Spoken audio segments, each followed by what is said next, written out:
ఆమె పాదములకు ఎప్పుడూ కూడా సువాసిని లక్షణములకు సంబంధించినటువంటి ఆభరణములు అలంకృతములై ఉంటాయి. ఆ పాదములు ఎప్పుడు పసుపు రాసుకుని పారాణితో ఉంటాయి. ఆ పాదములకు ఎప్పుడూ మంజీరములు ఉంటాయి. ఆ మంజీరములకు మువ్వలు ఉంటాయి. మట్టెలు పెట్టుకుంటుంది తల్లి. మట్టెలు పెట్టుకుని ఆవిడ నడిచి వెడుతూ ఉంటే లలితా సహస్రనామ స్తోత్రంలో వ్యాస భగవానుడు అంటాడు, మరాళీ మందగమన. మరాళీ మందగమన అని రెండుగా విడదీయకూడదు. మరాళీ మందగమన. ఆమె ఆడహంస ఎంత మెల్లమెల్లగా నడుస్తుందో అంత అందంగా నడుస్తుంది. నడకలకి ప్రసిద్ధి వహించినది ఏది అంటే హంస. హంస నడిచేటప్పుడు అంత అందంగా నడుస్తుంది.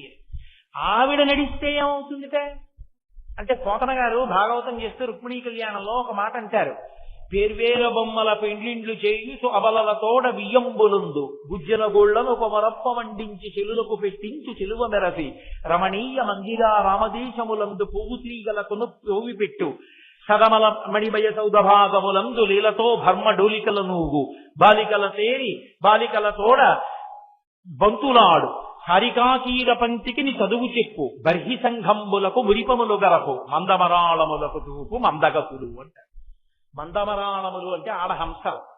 హంసలుట రుక్మిణీదేవి నడుస్తుంటే ఆవిడ దగ్గర నడక నేర్చుకుని అంత అందంగా ఆవిడ నడక అంత అందంగా ఉంటుంది. అందుకే గజగామిని అని ఒక పేరు. ఏనుగు నడుస్తున్నప్పుడు ఉండే అందం మీరు ఎప్పుడైనా పరిశీలించి చూశారో లేదో, అసలు ఏనుగు ఒక 6 నెలలు మాట్లాడచ్చు, అంత గొప్పది. ఆ ఏనుగు నడక ఎంత అందంగా ఉంటుందంటే ఉత్తమ జాతి స్త్రీ నడకని పోల్చాలి అంటే ఏనుగు నడకతోనే పోలుస్తారు. గజగామిని అంటారు, ఏనుగు నడిచినట్టు నడిచింది అంటారు. అంత అందమైన నడక ఏనుగుది. మీకు హంస నడక చూడటం కుదరదు. హంస అలా దొరికే పక్షి ఏం కాదు. మీకు నిజానికి నడక అందం చూడాలి అంటే మీరు చూడగలిగినది ఏనుగు ఒక్కటి. ఏనుగు నడుస్తున్నప్పుడు చూడాలి ఆ అందం. అంత గొప్పగా నడుస్తున్నట్టు చాలా గొప్పగా ఉంటుంది. నడకలో అందం ఏనుగుది, నడకలో టీవీ ఆబోతు. వృషభము ఆబోతు అందులో ప్రత్యేకించి నడిచిందా? అసలు ఆ నడకలో ఏమి టీ ఉంటుందో, కారే రానివ్వండి ఇంకోటే రానివ్వండి అలాగే నిల్చుంటుంది. దానికి ప్రదక్షిణ పురస్కరంగా వెళ్ళాలి తప్ప అదేం తప్పుకోదు. అందుకే వాల్మీకి మహర్షి శ్రీరామాయణంలో సుందరకాండ చేస్తూ దుష్కరం నిష్ప్రతిద్వంద్వం చికీర్షం కర్మవానర సముద్ర శిరోగ్రీవో గవాం పతిరివా బభౌ అంటారు. ఆబోతు తలెత్తి చూస్తే ఎలా ఉంటుందో హనుమ మహేంద్రగిరి పర్వత శిఖరముల మీద నిలబడి సముద్రం వంక చూస్తే అలా ఉందంటారు. అలా చూస్తుంది అది నిలబడి. అప్పో కాకినాడ ఓవర్ బ్రిడ్జీల మీద చూడాలి వాటి టీవీ ఎలా నిలబడి ఉంటాయో. కాబట్టి ఆ తల్లి అంత అందమైన నడక కలిగిన తల్లి. బాహ్యం ఆంతరం ఏమిటో తెలుసా అండి అసలు రహస్యం? పరమయోగులైనటువంటి వారు అమ్మవారిని ఉపాసన చేస్తూ ధ్యానంలో ఉన్నప్పుడు వాళ్ళకి అంజల చప్పుడు వినపడుతుంది. పరదేవత నడుస్తున్నప్పుడు వాళ్ళకి అమ్మవారి యొక్క పాదములు పట్టుచీర యొక్క జీరాట గోచరమవుతుంది. వాళ్ళు అమ్మవారి పాదముల అంజల చప్పుడు వింటూ అమ్మవారి యొక్క నడక చూస్తూ వాళ్ళు రమించిపోతారు లోపల. అందుకే అది యోగశాస్త్ర రహస్యం. అది మీకు పట్టుకుందామంటే దొరకదు. ఊపిరి తీసినప్పుడు ప్రధానంగా ఎందులోంచి వెళ్ళి ఎందులోంచి బయటకు వస్తుందో తిరగబడిపోతుంది ధ్యానంలో. అది ధ్యానావస్థలో పతాక స్థాయికి వెళ్ళిపోయాడు అని గుర్తు. ఆ స్థాయిలో నిలబడిపోయి ధ్యానం చేసి పంచేంద్రియాలని వెనక్కి తీసి మనస్సుని నిలబెట్టేసినటువంటి యోగి ఎవరుంటాడో ఆ యోగికి అమ్మవారి నడక అంజల చప్పుడు వినపడతాయి. అలా వినపడిన వాడున్నాడే వాడు హంస. వాడు హంస అవుతాడు. హంసకుండే లక్షణం ఏమిటంటే పాలు నీరు కలిపి అక్కడ పెడితే పాలు తాగి నీరు వదిలేస్తుంది. జగత్తుని వదిలిపెట్టి బ్రహ్మాన్ని చూడగలుగుతాడు. పరమహంస అంటారు. అందుకే పరమహంస పరివ్రాజకాచార్య అంటుంటారు. పెద్దల్ని పీఠాధిపతుల్ని పిలిచినప్పుడు పరమహంస పరివ్రాజకాచార్య అంటారు. పరమహంస అంటే వాళ్ళు ఎప్పుడు ఊపిరి తీసి ఊపిరి వదిలేటప్పుడు ఆ ఊపిరిలో సోహం అంటారు. అందులో అమ్మవారి యొక్క పాదములకు పెట్టబడినటువంటి మంజీరముల ధనులు వాళ్ళకి వినపడుతుంటాయి. అలా వినబడగలిగినట్టుగా ఆ ఊపిరి తీసి ఊపిరి విదిలి పెట్టగలిగిన ధ్యానావస్థకి వెళ్ళిపోయిన యోగులు మహానుభావులు, వాళ్ళు అనుభవిస్తారు. పరమాచార్య స్వామి మహానుభావులు నడిచిన దైవం ఆయన, అపర శివావతారం. వారు కూర్చుని ఎదురుగుండా వాళ్ళు మాట్లాడుతున్నప్పుడు వింటూ చెవి ఇలా అంటూ ఉండేవారు. చెవిలా అంటూ ఎదురి వాళ్ళ మాటలు వింటున్నట్టే ఉంటూ అర్ధనిమీలిత నేత్రాలతో ఉండి యోగావస్థలోకి వెళ్ళిపోయి అమ్మవారి పాద మంజీరముల శబ్దం వినేవారు. ఆయన ఏదైనా చెప్తూ చెప్తూ ధ్యానంలోకి జారిపోయేవారు. ఆయన ఏదో సౌందర్యలహరిలో శ్లోకంలో ఏదో చెప్దాం అనుకునేవారు. అనుకుని ఆయన మొదలుపెట్టి సహస్రారే తారే అలా ఉండిపోయేవారు. మళ్ళీ ఒక 5 నిమిషాలు ఆయన అది ఏదో చెప్పేవారు. మళ్ళీ ధ్యానంలోకి వెళ్ళిపోయారు. అమ్మవారు అలంకరించుకునేటటువంటి ఆభరణములలో కంకణములు, నూపురములు అని 2 ఉంటాయి. కంకణములు అంటే హస్తాభరణములు, చేతికి అలంకరించుకునేవి. నూపురములు అంటే పాద మంజీరములు, పాదములకు పెట్టుకునేటటువంటి ఆభరణములు. ఇవి స్త్రీ తప్పకుండా పెట్టుకోవాలి అని. కంకణము అన్న మాటని మీరు కొద్దిగా ప్రత్యామ్నాయం వాడితే గాజులు వేసుకోవాలి. ఇందుచేత సువాసిని లక్షణములలో వివాహమైనటువంటి స్త్రీ తప్పకుండా గాజులు వేసుకుంటుంది. గాజులు 5వ తనానికి సూచన. గాజుల చెయ్యి అంటారు. ఎందుకు చేతికి గాజులు వేసుకోవడం? అది ఆడదానికి ఒక్కదానికే ఉంది, కానీ ఆ నియమం పురుషుడికి లేదు. పురుషుడు గాజులు వేసుకోడు, స్త్రీ గాజులు వేసుకుంటుంది. అందున ప్రత్యేకించి వివాహమైపోయినటువంటి ఆడది తప్పకుండా గాజులు వేసుకోవాలి. దానికి ఏమైనా కారణం ఉందా, లేకపోతే ఉత్తిన ఏదో అలంకారంగా బాగుంటుంది చేతికి అని చెప్పి గాజులు వేసుకోమన్నారా అంటే దానికి ఒక కారణం ఉంది. ఏమి అంటే ఆమె 3కి అన్నం పెట్టవలసి ఉంటుంది గృహిణి. 1 భర్తకి, 2 బిడ్డలకి, 3 అతిథులకు. ఈ 3కి అన్నం పెడుతుంది. ఈ 3కి అన్నం పెట్టేటప్పుడు మొట్టమొదట ఎవరిది అంటే గొప్పతనం భర్త. భర్తకి అన్నం పెడుతుంది. భర్త పరమేశ్వర స్వరూపుడు. ఆయన గుణాన్ని పక్కన పెట్టండి, కాసేపు మంచివాడిని ఊహ చేసే మాట్లాడాలి తప్ప శాస్త్రం మాట్లాడేటప్పుడు ఆయన దుర్మార్గుడు అయి ఉంటాడన్న భావనతో మాట్లాడడం అసలు మంచిది కాదు. రెండవది, నీ కర్తవ్యం నువ్వు చేయడం గురించి మాట్లాడుతుంది తప్ప శాస్త్రం నీ కర్తవ్యం అవతల వారిని బట్టి చేయడం అన్నది ఉండదు. నీవు కొడుకుగా ఎలా నిలబడాలి అక్కడ వరకే. మా నాన్నగారు ఇలాంటి వారండి అందుకుని నేను ఏం చెయ్యాలి అన్న ప్రశ్న ఉండదు. నేనేం చెయ్యాలండి మా నాన్నగారికి అని ఉంటుందంతే. మా నాన్నగారు నన్ను సరిగ్గా చూడరండి, మా నాన్నగారు నేను చెప్పిన మాట వినరండి, మా నాన్నగారు డబ్బులు పిచ్చి ఎక్కువండి, నాకేమో ఏదో దానం చెయ్యాలని ఉంటుందండి, కానీ మా నాన్నగారు వద్దంటూ ఉంటారండి, నేనేం చెయ్యాలండి అని అడగకూడదు. మీ నాన్నగారి యొక్క శీలాన్ని పరిశీలించగలిగినటువంటి అధికారము నీకు లేదు కుమారుడిగా. ఎప్పుడు మాట్లాడినా శాస్త్రం కర్తవ్యతా కోణంలో మాట్లాడుతుంది. కర్తవ్యతా కోణము అంటే నీవు చెయ్యవలసినది.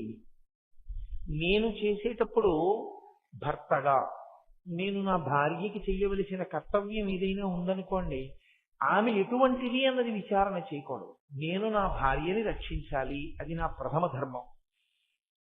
ఆమెని రక్షించాలి అన్నప్పుడు రక్షించడమే నా కర్తవ్యం తప్ప అదును చూసి ఆమె ఇబ్బందిలోకి వెళ్ళినప్పుడు మంచి పని అయింది దీనికని కడుపులో కక్ష పెట్టుకుని ఇందుకు నేను చేయలేకపోయానని తప్పించుకునే ప్రయత్నం చేయకూడదు. ఆమె గుణగణములను విచారణ చేసి రక్షించడం కాదు, ఆమెను రక్షించడం నీ కర్తవ్యం. నీ కర్తవ్యం నువ్వు చేయాలి తప్ప అవతల వారిని బట్టి నీవు కర్తవ్యం మారడం ఉండదు లోకంలో. నీ కర్తవ్యం ఎప్పుడూ నీ కర్తవ్యంగానే నిలబడుతుంది.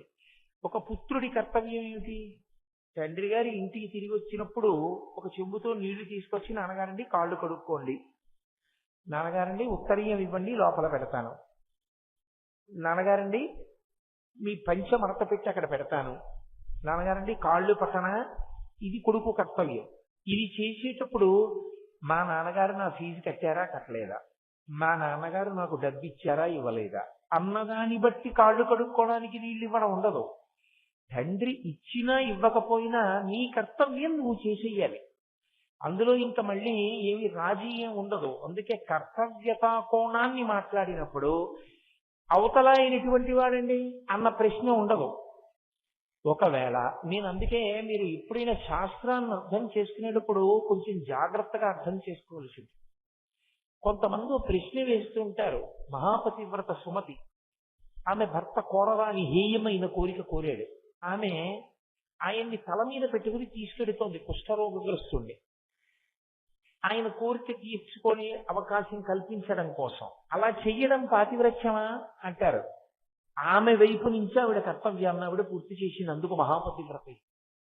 ఆవిడ కర్తవ్యం చేసింది. ఆయన సరిగా ఉండకపోతే ఆ కథలో కాదు, ఆయన గొప్పవాడే.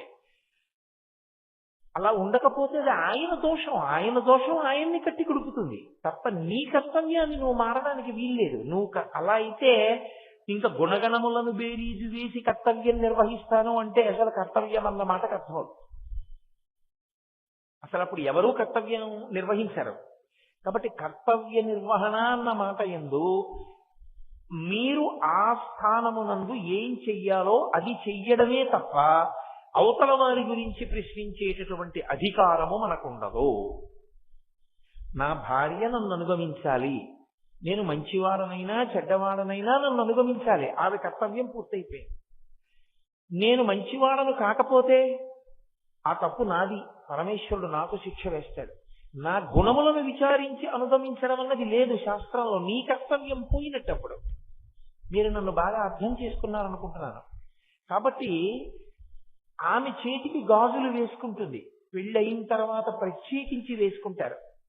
ఎందుకు వేసుకుంటారు అంటే ఆమె భర్తకి అన్నం పెట్టాలి, భర్తకి పలహారం పెట్టాలి.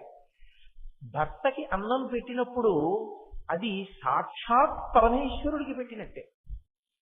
నేను ఈశ్వరుడికి నైవేద్యం పెట్టాను అనుకోండి, నేను చక్కగా ఆ మంత్రాన్ని జాగ్రత్తగా చదివి నా మనసుని భగవంతుని యందు నిలబెట్టి ఆయన ఆ పదార్థాన్ని స్వీకరిస్తున్నాడన్న భావన బాగా నిలబడేటట్టుగా నేను నైవేద్యం చెయ్యాలి. అదే నా భార్య నాకు తీసుకొచ్చి ఓ 2 ఇడ్లీలు పెట్టింది అనుకోండి, ఆమె తీసుకొచ్చి 2 ఇడ్లీలు మా ఆయనే అని పెట్టినా ఆ 2 ఇడ్లీలు నేను తింటే ఆవిడ ఖాతాలో ఏం వేస్తారంటే పరమేశ్వరుడికి ఆవిడ బాలభోగం చేసింది, ఆవిడ పరమేశ్వరుడికి పెట్టింది ఆ 2 ఇడ్లీలు, పరమేశ్వరుడు తిన్నాడు. ఇప్పుడు నా వైపు నుంచి, పురుషుడి వైపు నుంచి ఈశ్వరుడికి ఏదైనా పెట్టడం అంత తేలికైన విషయం కాదు. కానీ స్త్రీ వైపు నుంచి నిరంతర భగవదార్చన చేసే అవకాశం వాళ్ళకు ఉంటుంది. పురుషుడు మీరు చూడండి, చేతికి ఉంగరం లేకుండా ఆచమనం చేయకూడదు. చేతికి ఉంగరం లేకుండా యజ్ఞయాగాది క్రతువులలో హవిస్సులు ఇవ్వకూడదు. అందుకే ఏదీ లేకపోతే ఉంగరం దర్భ ముడివేసి వేలుకి చుడతారు, పవిత్రం అంటారు. అది పెట్టుకుని చెయ్యాలి. అసలు ఉంగరం లేకుండా ఉండకూడదు. ఎందుకంటే ఉంగరం లేకుండా ఆచమనం చేస్తే నెత్తురు ఆచమనం చేసినట్టు. అందుకని పురుషుడు ఉంగరంతోనే ఉండాలి. ఆ ఉంగరం బంగారమే ఉండాలని ఏం లేదు, బంగారం ఉంటే చాలా మంచిది. ఎందుచేత అంటే బంగారము విలువైనదని కాదు అక్కడ అర్థం, బంగారము శివవీర్యం. ఆ కారణం చేత బంగారానికి కొంత పవిత్రత, కొంత విశేష శక్తి ఉంది. అందుకని బంగారం ధరిస్తారు. ఒకవేళ బంగారం లేకపోతే బెంగ పెట్టుకోమని చెప్పలేదు. ఇంచుమించుగా దానితో సమానమైనది రాగి. రాగి ఉంగరాన్ని పెట్టుకోవచ్చు, పెట్టుకుని ఆచమనం చేయాలి. ఆచమనం చేసేటప్పుడు పురుషుడికి ఉంగరం ఉండాలనేటటువంటిది ఎలా నిబంధనయో, స్త్రీకి వివాహానంతరము గాజులు వేసుకుని ఉండి తీరాలి. ఎందుకని అంటారేమో, నీవు వడ్డిస్తున్నది పరమేశ్వరుడికైనప్పుడు అంత గొప్ప భాగ్యం ఒకటి పరమేశ్వరుడు నీకు ఇచ్చాడు, ఇతరులకు లేదు. ఎంత కాలము నీవు జీవించి ఉన్నావో అంతకాలము నువ్వు పరమేశ్వరారాధన చెయ్యగలవు, పరమేశ్వరుడికి బాలభోగం చేయగలవు, పరమేశ్వరుడికి మహానైవేద్యం చెయ్యగలవు, పరమేశ్వరుడి కాళ్ళు పట్టగలవు. నేను పరమశివుడి కాళ్ళు పట్టాలి అని అనుకున్నాను అనుకోండి, నేను ధ్యానమునందు నా మనసు కదలకుండా నిలబెట్టి కాళ్ళు పట్టాలి. నా భార్య పరమేశ్వరుడి కాళ్ళు పట్టాలనుకుందనుకోండి, నేను పడుకునుండగా వచ్చి నా కాళ్ళు పడితే పరమశివుడి కాళ్ళు పట్టినట్టే ఆమె ఖాతాలో వేసేస్తాను. ధర్మశాస్త్రం అంతే. నేనేమి మీతో అబద్ధం మాట్లాడటం లేదు, నేను శాస్త్రమే మాట్లాడుతున్నాను. కాబట్టి ఇప్పుడు ఏమవుతుందంటే, ఒక ఆడదానిగా ఆమె ఏది చేస్తోందో భర్తకి అవన్నీ పరమేశ్వర సేవల కిందే తీసుకుంటారు. పరమేశ్వరునికి సేవ చేసేటప్పుడు మనసు కూడా అంత పవిత్రంగా అంత ప్రేమతో నేను చేస్తున్నానని చెప్పడానికి ఉత్తి బోడి చేత్తో చెయ్యడం కుదరదు. కాబట్టి పురుషుడు పవిత్రం ఎలా పెట్టుకుంటాడో అలా స్త్రీ గాజులు వేసుకుని పెడుతుంది. ఆ చేతి గాజులు ఘల్ ఘల్ అంటుంటాయి వేస్తున్నప్పుడు. అది అలంకృతమైనటువంటి హస్తము. ఆ చేతికి ఒక మర్యాద. ఆ గాజులతో వడ్డిస్తోంది అంటే ఆమె పరమేశ్వరుడికి వడ్డించగలిగినటువంటి అదృష్టాన్ని పొందింది కాబట్టి, ఆ చెయ్యి అంత గొప్ప పని చెయ్యగలుగుతోంది కాబట్టి ఆ అదృష్ట సూచనగా గాజులతో వడ్డిస్తుంది. అది భర్త ఏ కారణం చేతనైనా శరీరం వదిలిపెట్టేసిన స్త్రీ అనుకోండి, ఆమె శరీరంతో ఉన్న ఆమెకు ఆ భాగ్యం ఆగిపోయింది. ఇక ఆమెకు ఆ భాగ్యం లేదు. ఆమె పరమేశ్వరుడికి బాలభోగం చేయలేదు. పరమేశ్వరుడికి ఆమె మహానైవేద్యం చెయ్యలేదు అంటే భర్త రూపంలో పెట్టలేదు. పరమేశ్వరుడికి కాళ్ళు పట్టినట్టు పట్టలేదు. కాబట్టి ఇప్పుడు ఆమె చేతికి ఆ అధికారం పోయింది, అదృష్టం పోయింది. ఇప్పుడు అలా చేసుకునే అవకాశం లేదు. కాబట్టి ఆమె గాజులు వేసుకోదు. గాజులు ఉన్నాయి అంటే ఒక సువాసిని వేసుకోకపోతే అదొక దారుణమైన విషయం. ఆమెకి తన చేతికి ఉన్న వైభవం ఏమిటో అర్థం కాలేదు. పరదేవత ఎంత గొప్పగా ఆమెని అనుగ్రహించిందో ఆ అనుగ్రహాన్ని ఆమె తెలుసుకోలేకపోయింది అని గుర్తు.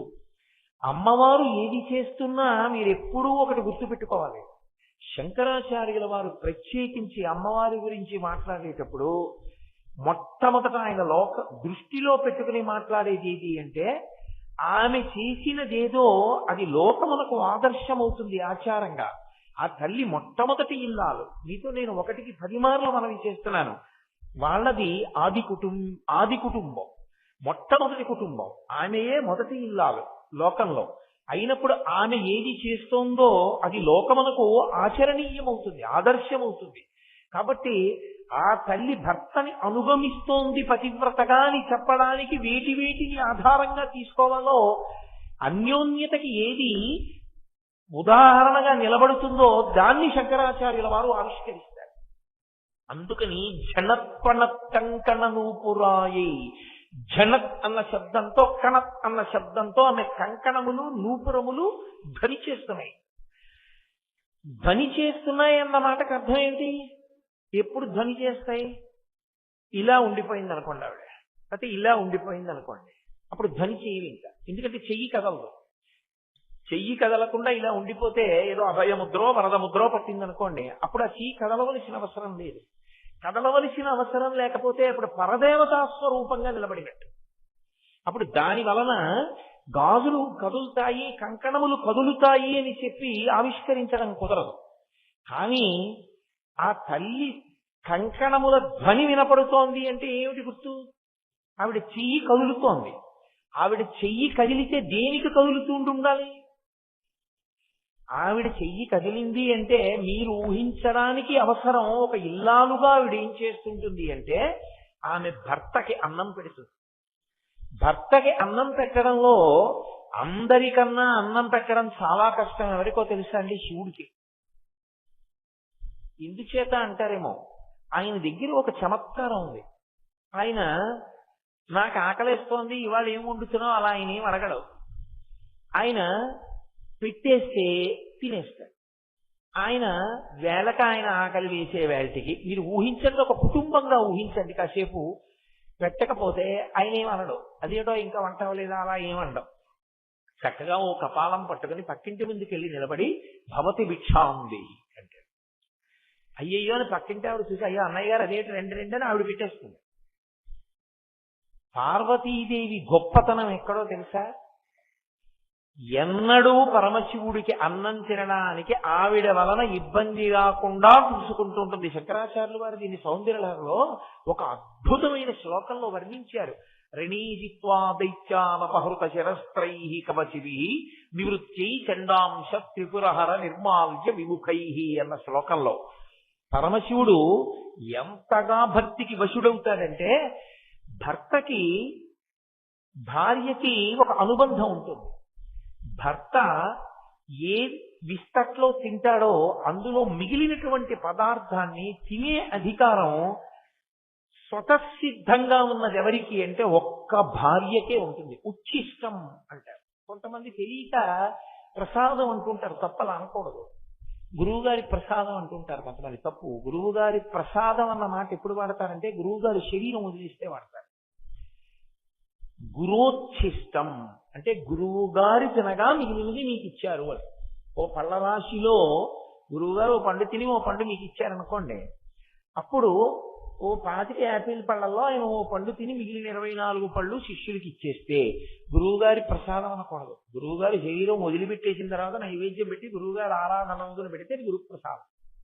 గురోచ్ఛిష్టం గురువు గారు తినగా మిగిలిన ఇంగిలి. 25 పళ్ళల్లో ఒకటి ఆయన తింటే మిగిలినవి ఇంగిలైనట్టు ఆ రాశి, అప్పుడు ఇచ్చారు గురోచ్ఛిష్టం అన్నది.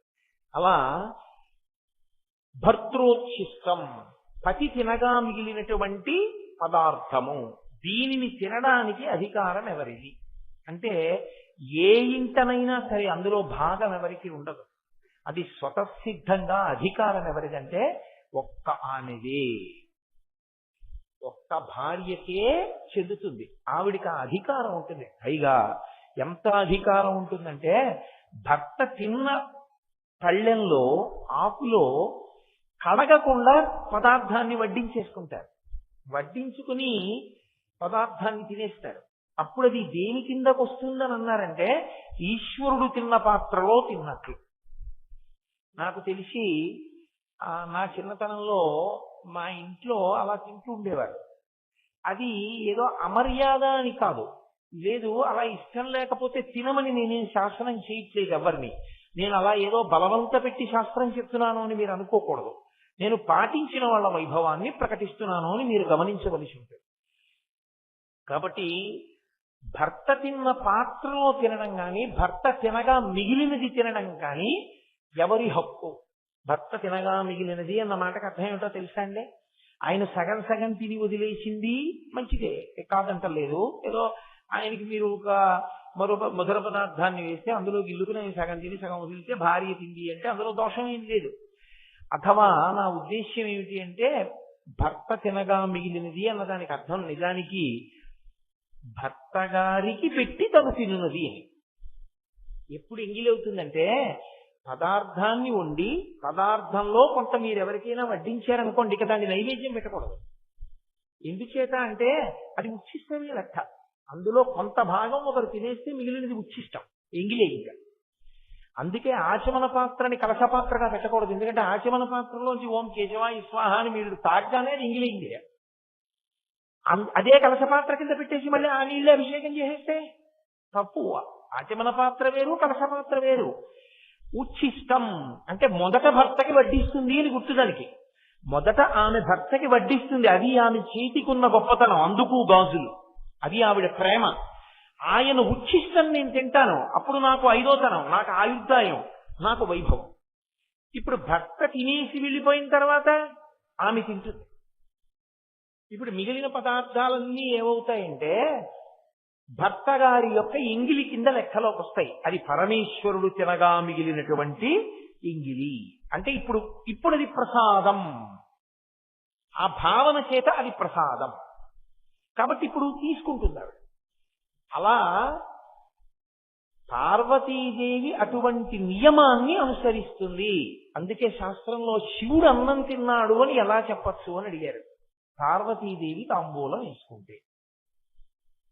పార్వతీదేవి తాంబూలం ఎప్పుడు వేసుకుంటుంది? ఆవిడే భోజనం చేసి. ఆవిడ తాంబూలం వేసేసుకుంది అంటే గుర్తేంటి? పార్వతీదేవి అన్నం తినేసింది కాదు, పరమశివుడు అన్నం తినేశాడని. ఆయన తినేశాక ఆవిడ తినేసి తాంబూలం వేసుకుంది.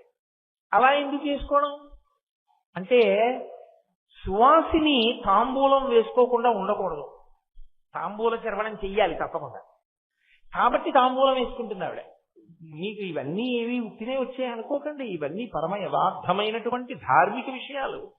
అందుకని ఇప్పుడు ఆవిడ చేతి జనత్వనత్ కంకణను పురాయై, శంకరాచార్యుల వారు అమ్మవారి యొక్క కంకణముల వెనక ఎంత చెప్తున్నారంటే ఆయన చెప్పకుండా ధ్వనిని చెప్తున్నారు. ధ్వని చెప్పలేదనుకోండి, ఆమె చేతికి కంకణములు కదలకుండా ఉన్నాయి అంటే ఆమె ముద్ర పట్టి పరదేవతగా ఉంది. పరదేవతగా మాట్లాడటం లేదు ఇప్పుడు, అన్యోన్య దాంపత్యంగా అర్ధనారీశ్వర స్వరూపంగా చెప్తున్నారు. అర్ధనారీశ్వర స్వరూపంగా ఉన్నప్పుడు ఆమె ఆయనని ఎలా అనుగమిస్తోందో చెప్పకుండా చెప్పడం. ధనొస్తోందంటే చేయి కదులుతోంది, చేయి కదులుతోందంటే ఆయనకి అన్నం పెడుతుంది, అన్నం పెడుతోందంటే పందినేసి పెట్టడం, ఆయనతో కలిసి కూర్చుని తింటూ పెట్టడం అలా ఉండదు. ఆయనకి పెట్టి తాను తింటాడు. నేను శాస్త్రం ఒక్కటే చెప్తున్నాను, నేను ఇలా చెయ్యాలి అని అంటలేదు. అలా చెయ్యాలని నేర్చుకుంటే సంతోషిస్తాను. అలా చెయ్యని వాళ్ళని మీరు ఎవరైనా చెయ్యరా అని అడిగి విమర్శిస్తానని మాత్రం మీరు అనుకోవద్దు. అది నా లక్ష్యం కాదు. నా లక్ష్యం ఉన్నది ఉన్నట్లు మాట్లాడడం ఒక్కటే, అంతే, అంతవరకే. కాబట్టి ఆమె ఇప్పుడు భర్తకి అన్నం పెట్టింది, అంత అందంగా అన్నం పెట్టింది. అంటే తన అదృష్టమేమో తాను తెలుసుకుంది. ఆ చేతికి గాజులు ఎందుకు వేసుకోవాలో వేసుకుని అన్నం పెట్టింది. రెండవది ఎవరికి పెడుతుంది? బిడ్డలకి పెడుతుంది. బిడ్డలంటే నాకంటే ఏదో ఇద్దరు పిల్లలు, నా భార్య వాళ్ళిద్దరికీ పెడుతుంది. అమ్మవారు ఎవరికి పెడుతుంది? ఆవిడ ఎవరికి పెట్టాలి అన్నం పెడితే? గణపతికి, సుబ్రహ్మణ్యుడికా? ఆవిడ ఆ బ్రహ్మకీట జనని, ఆవిడ సమస్త జీవులకు ఆవిడ తల్లి. కాబట్టి ఇప్పుడు ఆవిడ అన్నం ఎవరికి పెడుతుంది? మనందరికీ ఆవిడే పెడుతుంది. మనందరికీ అన్నం పెట్టడం అంటే ఆవిడ చేతి గాజుల గలగల ఆగుతుందా అసలు? మిగిలిన ఏ ఇంట్లోనైనా ఇల్లాలి గాజుల చప్పుడు ఆగుతుంది, కొంతసేపు పడుకుంటుంది. అమ్మవారి యొక్క గాజుల చప్పుడు ఆగే అవకాశం ఉంటుందా? ఉండదు. అంటే తల్లి పెడుతూనే ఉంటుంది. అది ఆవిడ ఔదార్యం, ఆవిడ కారుణ్యం. అప్పుడు ఆమె ఎవరు? అన్నపూర్ణ. ఇది తెలుసుకోమని శంకరాచార్యుల వారి ఉద్దేశం. ఆమె కేవలము శివుని ఇల్లాలుగానే కాదు, నీకు తల్లిగా ఇప్పుడు అన్నపూర్ణ స్వరూపంగా నిలబడింది. అన్నపూర్ణ స్వరూపంగా ఇప్పుడు ఆవిడ ఏం చేస్తుంది? కరువు లేకుండా చూస్తుంది. దీన్ని చాలా జాగ్రత్తగా పట్టుకోవాలి. శంకరులు ఒక మాట అన్నారంటే లోపల చాలా నిగూఢమైనటువంటి భావం ఉంటుంది. కరువు వచ్చిందండి అన్నాను అనుకోండి, నేను ఆ ఊళ్ళో కరువు వచ్చిందండి అన్నాను. ఆ ఊళ్ళో కరువు వచ్చిందండి అంటే పత్తిక, బట్టక, జనుముక, నువ్వులుక, వేపాక్క అని అడుగుతారా? కరువు వచ్చిందండి అంటే తినడానికి లేదంటారా? కరువు అన్న మాట నేను పక్కన ఏమీ కలపకుండా చెప్పాను అనుకోండి, కరువు వచ్చింది అన్నాను. ఎవరు దేనికి కరువు వచ్చినట్టు? అన్నానికి కరువు వచ్చిందని అర్థం. మనకి తినడానికి గింజలు లేకపోతే పశువుకు తినడానికి గడ్డి లేదు కాదు. అందరికీ కరువు వచ్చింది. కరువు వచ్చింది అంటే ఎవరికి కరువు వచ్చింది? ఏది కరువు వచ్చింది? ఈ రెండు ఉండవు. కరువు వచ్చింది అంటే అందరికీ కరువు వచ్చింది, అన్నమే కరువు వచ్చింది. అదొకటి కరువు వచ్చి మిగిలినవి ఎన్ని సమృద్ధిగా ఉన్నా ఉపయోగం ఉండదు. మీరు గమనించండి, బోలెడన్ని బట్టలు ఉన్నాయి, బోలెడన్ని నగలున్నాయి, కావలసినంత పెట్రోల్ ఉంది, బోలెడన్ని కార్లు ఉన్నాయి, అన్నమే లేదు. ఏమైనా ఉపయోగం ఉందా? ఏమీ ఉపయోగం లేదు. అవి ఏమీ లేవు, అన్నం ఉంది. చాలా బతుకుతాడా? బతుకుతాడు. కరువు లేకుండా చెయ్యగలిగిన తల్లి అన్నపూర్ణమ్మ. అన్నపూర్ణ అంటే చాలా మంది ఏమంటారంటే అన్నం పెట్టే తల్లి అనుకుంటారు. అన్నం పెట్టే తల్లి అని వదిలేయడం కాదు, కరువు లేకుండా చెయ్యగలిగిన తల్లి అన్నపూర్ణమ్మ తల్లి. ఇప్పుడు అన్నం పెట్టే తల్లి అన్నాను అనుకోండి, ఏమిటండి మీకు అభ్యంతరం అంటారేమో. ఇప్పుడు నేను ఉద్యోగం చేస్తున్నానండి, నాకేదో కొంత జీతం వస్తుంది. కాబట్టి ఒకవేళ దేశంలో కరువు వచ్చినా నేను కనీసం ఒక పూట అన్నం తినడానికి కావలసినంత జీతం నాకు వచ్చేస్తుంది. ఒక పూట అన్నం తినడానికి కూడా లేక చచ్చిపోయే వాళ్ళు చాలా మంది అయిపోతారు నేను ఒక పూటే తింటే. నేను ఒక పూట అన్నమే తినే రోజు వచ్చిందనుకోండి, దేశంలో చచ్చిపోయే వాళ్ళ సంఖ్య చాలా వచ్చేసిందని గుర్తు. ఒక కేంద్ర ప్రభుత్వోద్యోగినై ప్రతి నెల కొన్ని వేల రూపాయల జీతం పుచ్చుకునే నేను ఒక్క పూట అన్నమే తినగలిగితే, ఇక నాకన్నా చాలా కింద స్థాయిలో ఉండే కొన్ని వేల మంది బ్రతుకు ఏమైపోయిందని గుర్తు. అందుకని అన్నం తినడం ప్రధానం కాదు. అన్నం పెడుతుంది అంటే ఎవరన్నం తిన్నట్టు అన్న ప్రశ్న వస్తుంది. కరువు రాకుండా చూస్తుంది. కరువు రాకుండా చూడటము అన్న మాటలో మళ్ళీ ఏ అర్థం ఉంటుంది అంటే, మీరు వేసినటువంటి గింజలు మొక్కలుగా పెరగడానికి వీలైన రీతిలో వర్షం కురవడం, వీలైన రీతిలో గాలి వీచడం, వీలైన రీతిలో వాతావరణం ఉండడం, క్రిమికీటకాదులు పెరిగిపోకుండా ఉండడం, మీరు కోతలు కోద్దామనుకున్న వాటికి అకాలపు వర్షాలు పడిపోయి పంట నాశనం అయిపోకుండా ఉండడం, తెచ్చిన దాన్ని గాజలో పెట్టిన దాన్ని మళ్లీ పంట వచ్చేంత వరకు హాయిగా వండుకుని తిని సుఖంగా ఉండగలగడం, ఇదంతా చూసే తల్లికి అన్నపూర్ణమ్మని పేరు. అందుకే శంకర భగవత్పాదుల కవిత్వం అంటే అలా ఉంటుంది. శంకరులు అన్నపూర్ణాష్టకం చేశారు. అన్నపూర్ణాష్టకంలో ఆయన నిత్యానందకరీ వరాభయకరీ సౌందర్య రత్నాకరీ నిర్ధూతాకిల ఘోర పాపనికరీ, ఘోర పావనకరీ అంటుంటారు, పొరపాటు అలా అనకూడదు. ఘోర పాపనికరీ ప్రత్యక్ష మహేశ్వరి ప్రాళీయాచల వంశ పావనకరీ కాశీపురాధీశ్వరి భిక్షాం దేహి కృపావలంబనకరీ మాతా అన్నపూర్ణేశ్వరి అన్నారు. మనకు అన్నం పెట్టు. ఆయన ముందు అమ్మవారిని అనేక విశేషణాలతో పిలిచారు. నిత్యానందకరి, వరా అభయకరి అంటూ కొన్ని కొన్ని ముద్రలు అమ్మవారి వైభవం చెప్పి అమ్మ అన్నం పెట్టు మకుటంగా చెప్పారు. అమ్మ అన్నం పెట్టు, అమ్మ అన్నం పెట్టు, అమ్మ అన్నం పెట్టు అన్నప్పుడు ఆ అష్టకం ఎవరికి అన్వయం అవుతుంది? శంకరాచార్యుల వారికి అన్వయం అవుతుంది.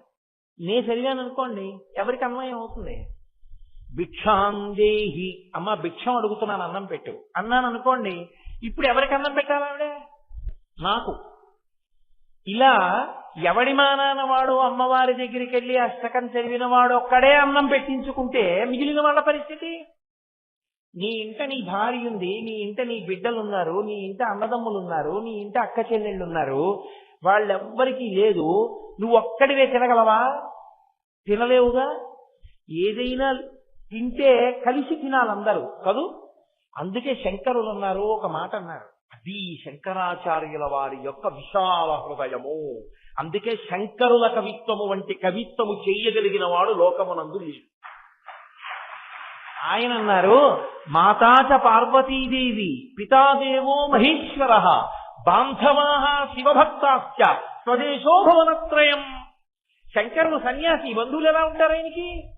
అందుకే ఆయన అన్నారు, మాతాచ పార్వతీదేవి, మా అమ్మ పార్వతీదేవి, పితాదేవో మహేశ్వర, మా నాన్నగారు మహేశ్వరుడు పరమశివుడు, బాంధవాః శివభక్తాశ్చ, శివభక్తులందరూ, శివభక్తులు అంటే విష్ణు భక్తుల్ని వేరు చేశారని మీరు అనుకోకూడదు. శివ అన్న శబ్దం విష్ణు సహస్రంలో విష్ణువు కూడా ఉంది. బాంధవాః శివభక్తాశ్చ, నాకు బంధువులు ఉన్నారు, ఎవరో తెలుసా? భక్తులందరూ నా బంధువులే. స్వదేశో భువనత్రయం, ఈ మూడు లోకాలు నేను ఉండేటటువంటి ఇల్లు. ఇప్పుడు శంకరాచార్యుల వారికి అమ్మవారు అన్నం పెట్టాలంటే ఎవరెవరికి పెట్టాలో ఆయన అర్థం, వీళ్ళందరికీ కూడా పెట్టి నాకు పెట్టమ్మా, ఇది వారి ఔదార్యం. అంతే తప్ప అమ్మ నాకు ఒకడికే పెట్టాలని అన్నపూర్ణాష్టకం చేయలేదు. అంటే అథవా శంకర భగవత్పాదుల ఉద్దేశ్యం ఏమిటి? కరువు లేకుండా ఉంచమ్మా నా జాతిని, కరువు లేకుండా ఉంచమ్మా నా ప్రజల్ని అని.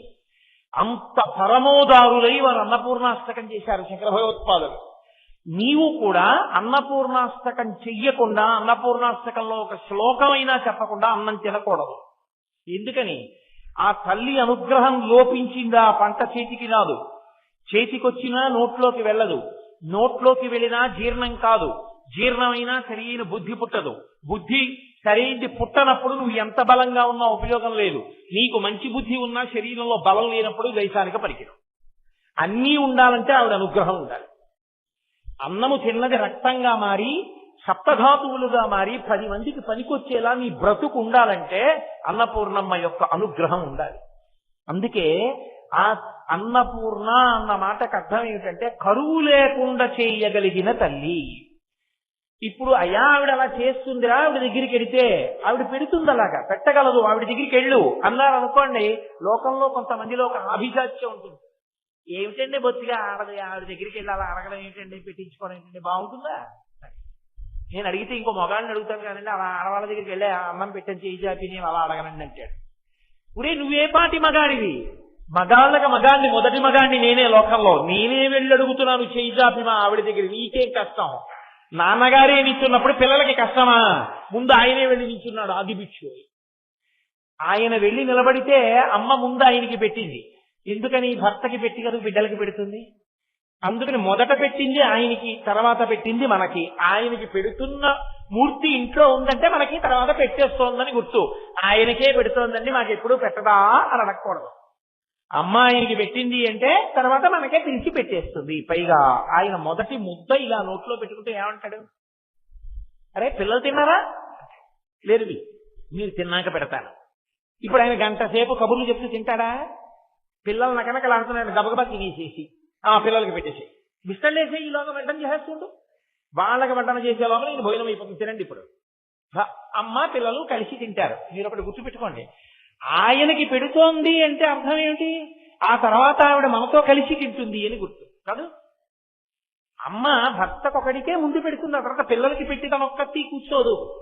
పిల్లలకి పెట్టేటప్పుడు నలుగురు పిల్లల్ని చుట్టూ పెట్టుకుని తన మధ్యలో కూర్చుని ఇటువైపుకి తను కూర్చుని వాళ్ళకి పెడుతూ తను పెట్టుకుంటూ తను తింటూ ఒరే ఇంకా కూర వేసుకోలేదరా బాగుందిరా అని చక్కగా తను తింటూ వాళ్ళకి పెడుతుందమ్మ. అంటే అన్నపూర్ణమ్మ మూర్తి ఇంట్లో ఉంది, అన్నపూర్ణమ్మకి నమస్కారం చేసి తినడం అలవాటైందంటే నీ ఇంట్లో నీతో పాటుగా ఎవరు తింటారని గుర్తు. ఆవిడ కూడా తింటుందని గుర్తు.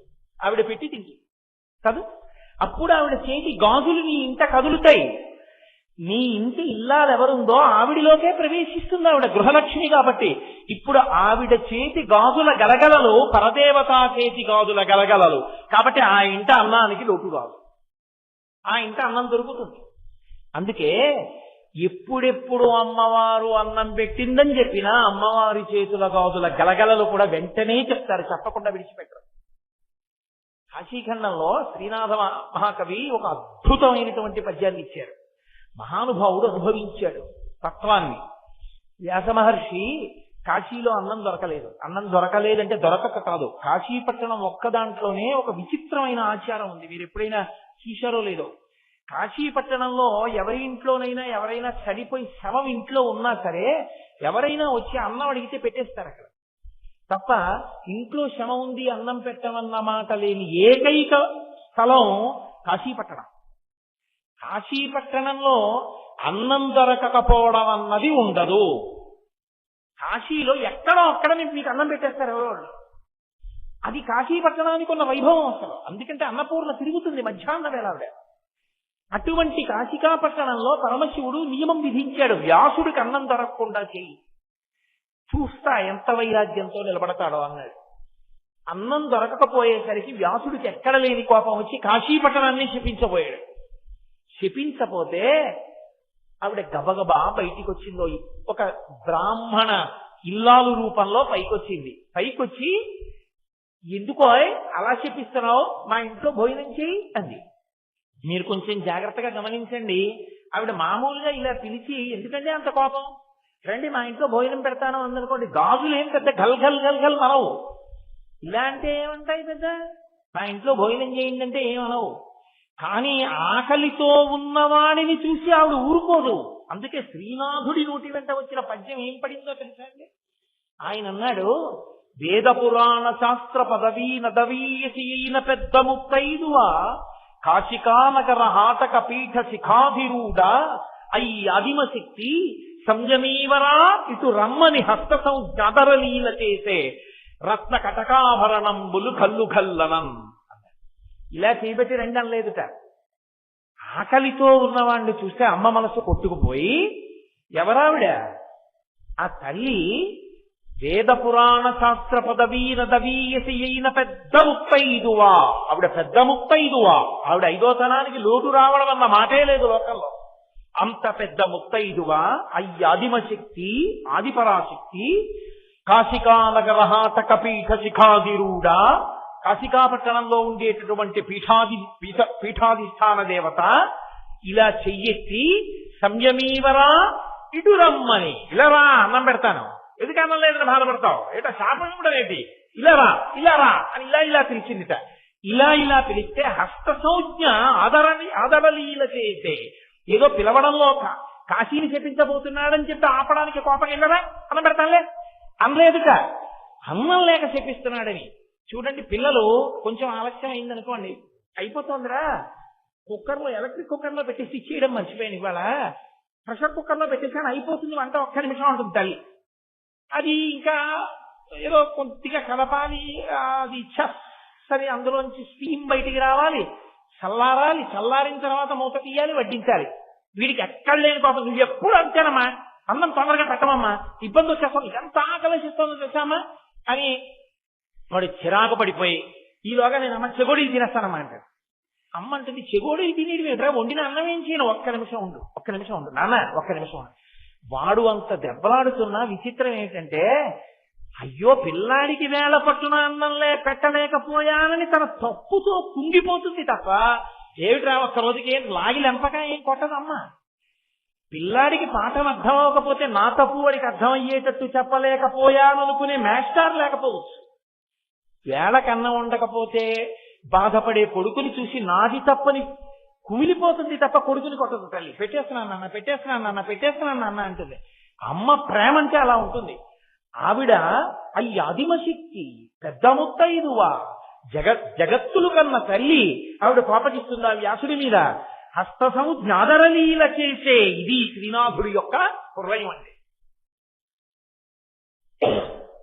అత్యంత ఆదరంతో ఇలా పిలిచింది, హస్తసము జ్ఞాదరలీల చేసే రా సంయమీవరా అంది. ఇలా అనేటప్పటికిట ఆ రత్న కటకాభరణంబులు గల్లు గల్లనన్, ఆవిడ చేతి గాజులు గల్లు గల్లు మన్నాయి.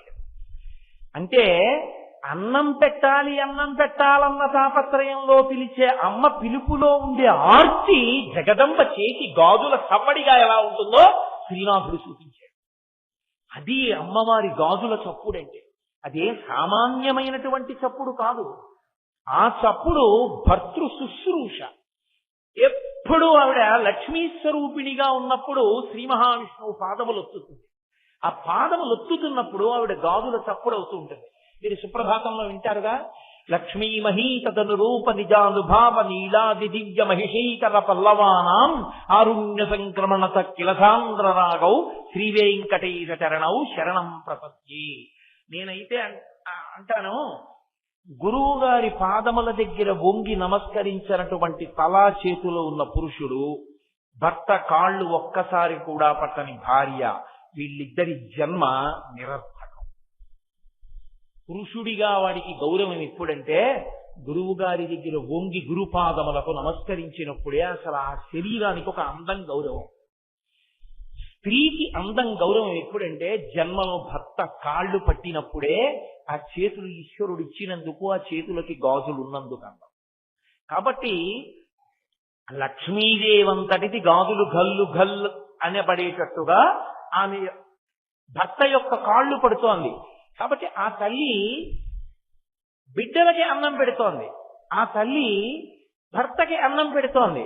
బిడ్డలకి అన్నం పెట్టడంలో కూడా మీకు ఒక విచిత్రం ఉంటుంది.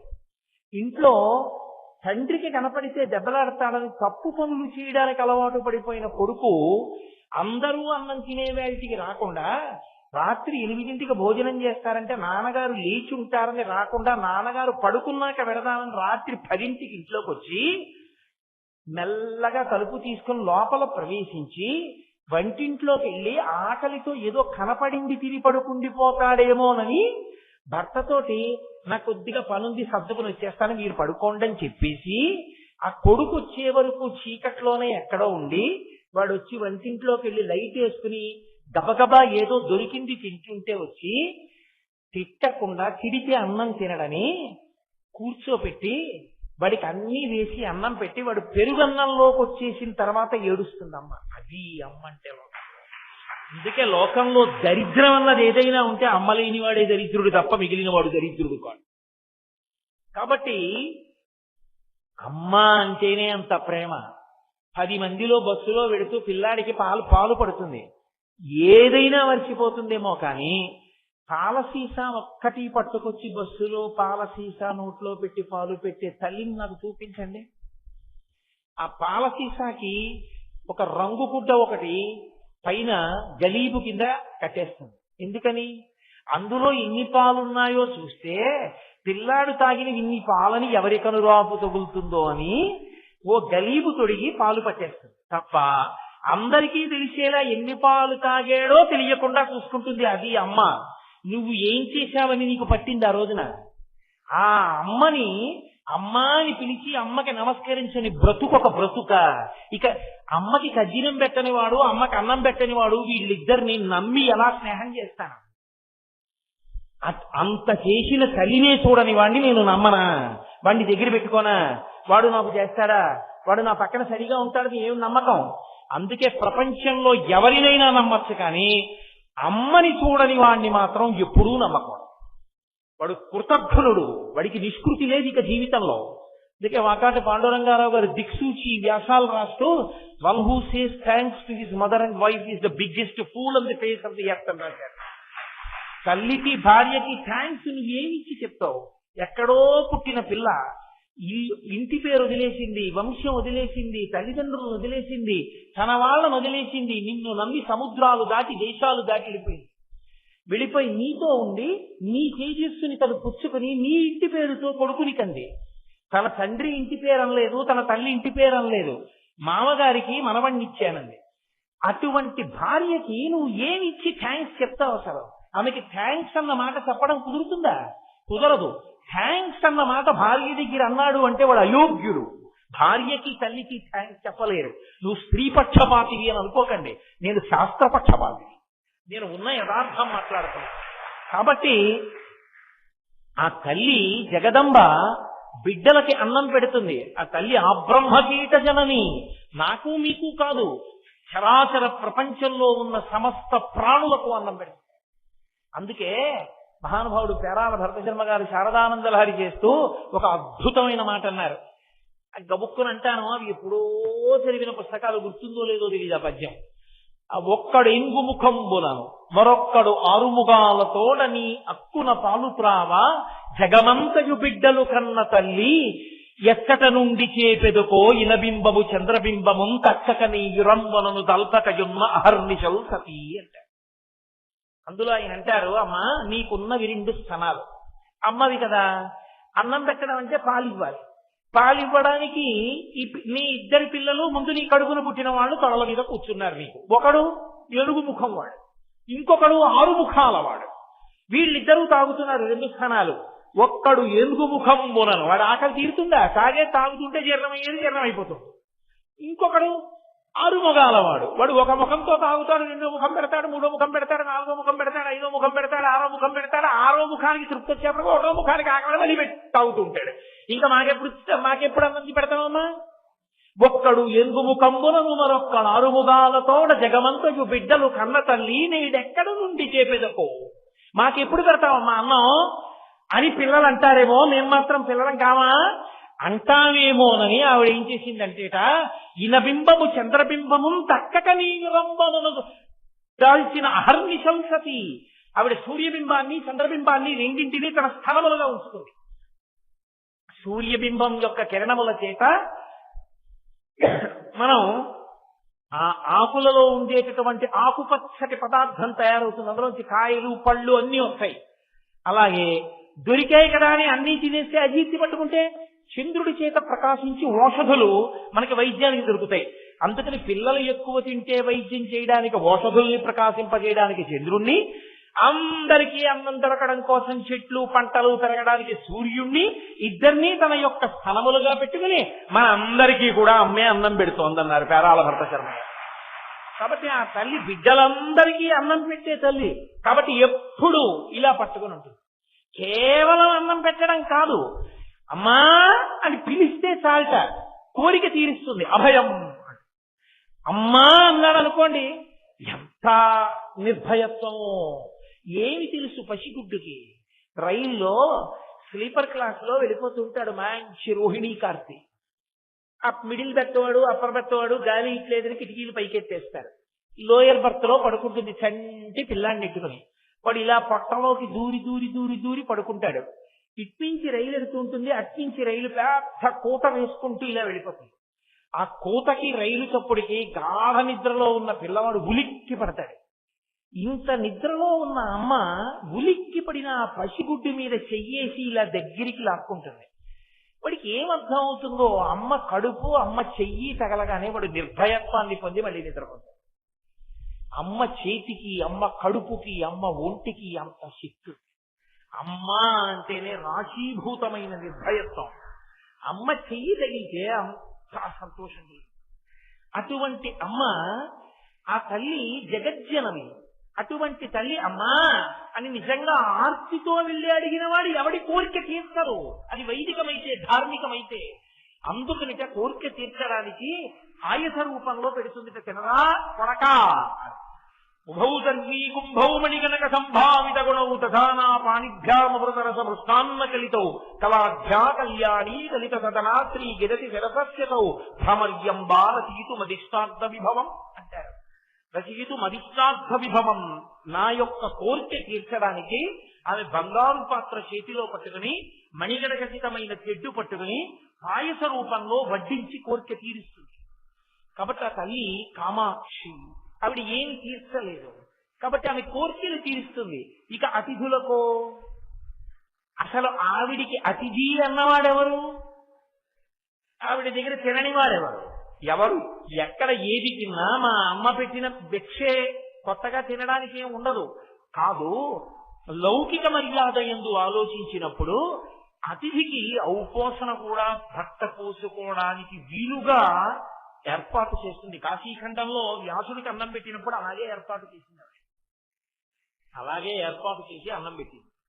కాబట్టి భర్తకి ఫలితం ఇప్పుడు ఇంటికి వచ్చినటువంటి వాడు భోజనానికి వచ్చాడు, అందుకే మా ఇంట్లో భోజనానికి రండి అన్నారు.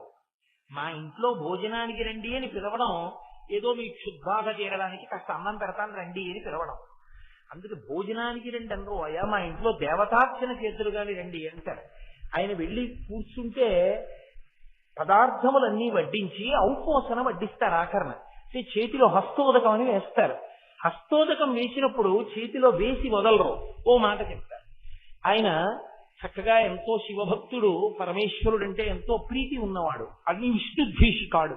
ఆయన దగ్గరికి వెళ్లి హస్తోదకం వేసి విశ్వనాథ స్వరూపాయ బ్రాహ్మణాయ తుభ్యం నమః, విశ్వేశ్వరుడు నా ఇంటికి నీ రూపంలో వచ్చాడు అని హస్తోదకం వేస్తారు. హస్తోదకం ఒకటి వేస్తే ఆ చెయ్యి ఆయన ఇలా పెట్టి హస్తోదకం పుచ్చుకున్నందుకు మళ్ళీ ఆ భోజనం అంతా ఆయన చేసినదంతా విశ్వనాథుడే చేసినట్టు. ఇప్పుడు ఆ ఇంట విశ్వనాథుడు భోజనం చెయ్యడానికి, విశ్వనాథుడు వచ్చి అన్నం తినడానికి వీలుగా కావలసినటువంటి ప్రక్రియ అంతా పూర్తి చేసి వంట చేసి భర్త తరించడానికి అవసరమైన వ్యవస్థని ఏర్పాటు చేసి తరింపచేసింది ఎవరు? ఆవిడే. ఆవిడలా ఆవిడలా వండకపోతే నువ్వు ఔపోసన ఎక్కడ వడ్డిస్తావు? ఎలా నువ్వు తరిస్తావు? ఆవిడ వల్ల తరిస్తున్నావు నువ్వు. ఆవిడ అన్నం వండుతోంది కాబట్టి నువ్వు వచ్చిన అతిథికి పెట్టుకుని, అతిథి దేవో భవ, ఈశ్వరుడు అతిథిగా ఉంటాడు. అందుకే స్నాతకం చేస్తే పెళ్లిలో గురువు గారు పక్కన కూర్చుని చెప్తారు. అది పురోహితుడు చెప్పే మంత్రాలు కావు, నిజానికి గురువు గారు కూర్చుని చెప్పాలి. ఒరే నాయన, గృహస్థాశ్రమంలో పెడుతున్నావు, ఇప్పుడు నుంచి నువ్వేం తెలుసుకోవాలో తెలుసా? మాతృదేవోభవ, అమ్మకి నమస్కారం చెయ్యి. పితృదేవోభవ, తండ్రికి నమస్కారం చెయ్యి. ఆచార్య దేవోభవ, గురువుకి నమస్కారం చేస్తుండాలి. అతిథి దేవోభవ, గృహస్థాశ్రమంలో ఉన్న అతిథి వస్తాడు. అతిథి అంటే ఒక తిథి నాడు వచ్చి రెండో తిథి కొట్టకుండా వెళ్ళిపోతాడు. ద్వాదశి నాడు వచ్చాడు, త్రయోదశి నాడు ఉండడు, వెళ్ళిపోతాడు. ఆయనకి అన్నం పెట్టాలి. అన్నం పెట్టడంలో ఆమె వెనుకంజ వేయకూడదు, చక్కగా సంతోషంగా వండి పెట్టడానికి సిద్ధంగా ఉండాలి. కాబట్టి ఆవిడ అలా వండితే ఆయన ఔపోసన వడ్డించుకుంటాడు. దానివల్ల ఆయన తరిస్తాడు. ఆయన తరించడానికి అవకాశం ఇచ్చి ఆవిడ తరిస్తోంది. ఇది ఒక ఇల్లాలకు ఉండవలసినటువంటి లక్షణం. ఇది లేనినాడు దాపరికం ఒకటే మిగులుతుంది, పట్టుకెళ్లేది ఏముంటుంది? దాచావు, ఏమైనా పట్టుకెళ్లేది ఉందా? ఏది ఉండదు. చాలా ధర్మము లేక దాచి దాచి తుదకు దొంగల చిత్తురో దొరలకవును, తేనె జుంటీగలియవా తిరువరులకు, భూషణ వికాస శ్రీధర్మ పురనివాస, దుష్ట సంహార నరసింహ దురిత దూర. ఉన్నదంతా పెట్టేయమని శాస్త్రం చెప్పలేదు. ఈ జన్మతో నీ శరీరం వెళ్ళిపోవడం అన్నది లేదుగా, ఇక జన్మ లేదన్న నమ్మకం ఏం లేదుగా. వచ్చే జన్మ ఉంటుందిగా, అప్పుడు భార్యాబిడ్డలు ఉంటారుగా, అప్పుడు ఆకలి ఉంటుందిగా. అప్పుడు ఆకలితో వెళ్ళి ఇలా అడిగి తినవలసిన అవసరం లేకుండా నువ్వు తిని పెట్టగలిగిన చెయ్య అవ్వాలి అంటే, ఒకరికి పెట్టి తినగలిగిన చెయ్యి అవ్వాలంటే ఇప్పుడు పెడితే కదూ అప్పుడు పెట్టి తినగలవు. ఇప్పుడు పెట్టని చెయ్య అప్పుడు చాచే చెయ్యి అవుతుంది తప్ప పెట్టగలిగిన చెయ్యి ఎలా అవుతుంది? అందుకు కదూ కనకధారా స్తోత్రం వచ్చింది. బ్రాహ్మణి శంకర భగవత్పాదులు బ్రహ్మచారిగా ఇంటి ముందుకొస్తే కాస్త పట్టుకెళ్లి పదార్థం ఆయన యొక్క చేతిలో పెట్టలేకపోయింది. లక్ష్మీదేవిని ప్రార్థన చేశారు శంకరాచార్యులు వారు. ఆవిడంది, శంకర నీకు ఇస్తాను, ఆవిడికి ఇవ్వను. ఎందుకో తెలుసా? గత జన్మలలో ఇలా పెట్టింది లేదు. ఇలా పెట్టింది లేని వ్యక్తికి నేను ఏమని ఇవ్వను, ఏ పుణ్యం అడ్డు పెట్టి ఇవ్వను చెప్పు, కాబట్టి ఇవ్వలేను. అంటే అది శంకరాచార్యుల వారి యొక్క గొప్పతనం ఎక్కడుందంటే, ఆయన ఒక మాట అన్నారు, అమ్మా విహంగతి సంవిషణ్ణే దుష్కర్మ ధర్మమపనీయ చిరాయ దూరం నారాయణ ప్రణేవి నయనాంబువాహ అన్నారు ఆయన.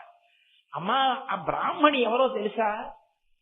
ఆమె విహంగతి సంవిషణ్ణే అన్నారు. బాలశంకరులండి, బ్రహ్మచారి. అది శంకరుల కవిత్వం అంటే అలా ఉంటుంది.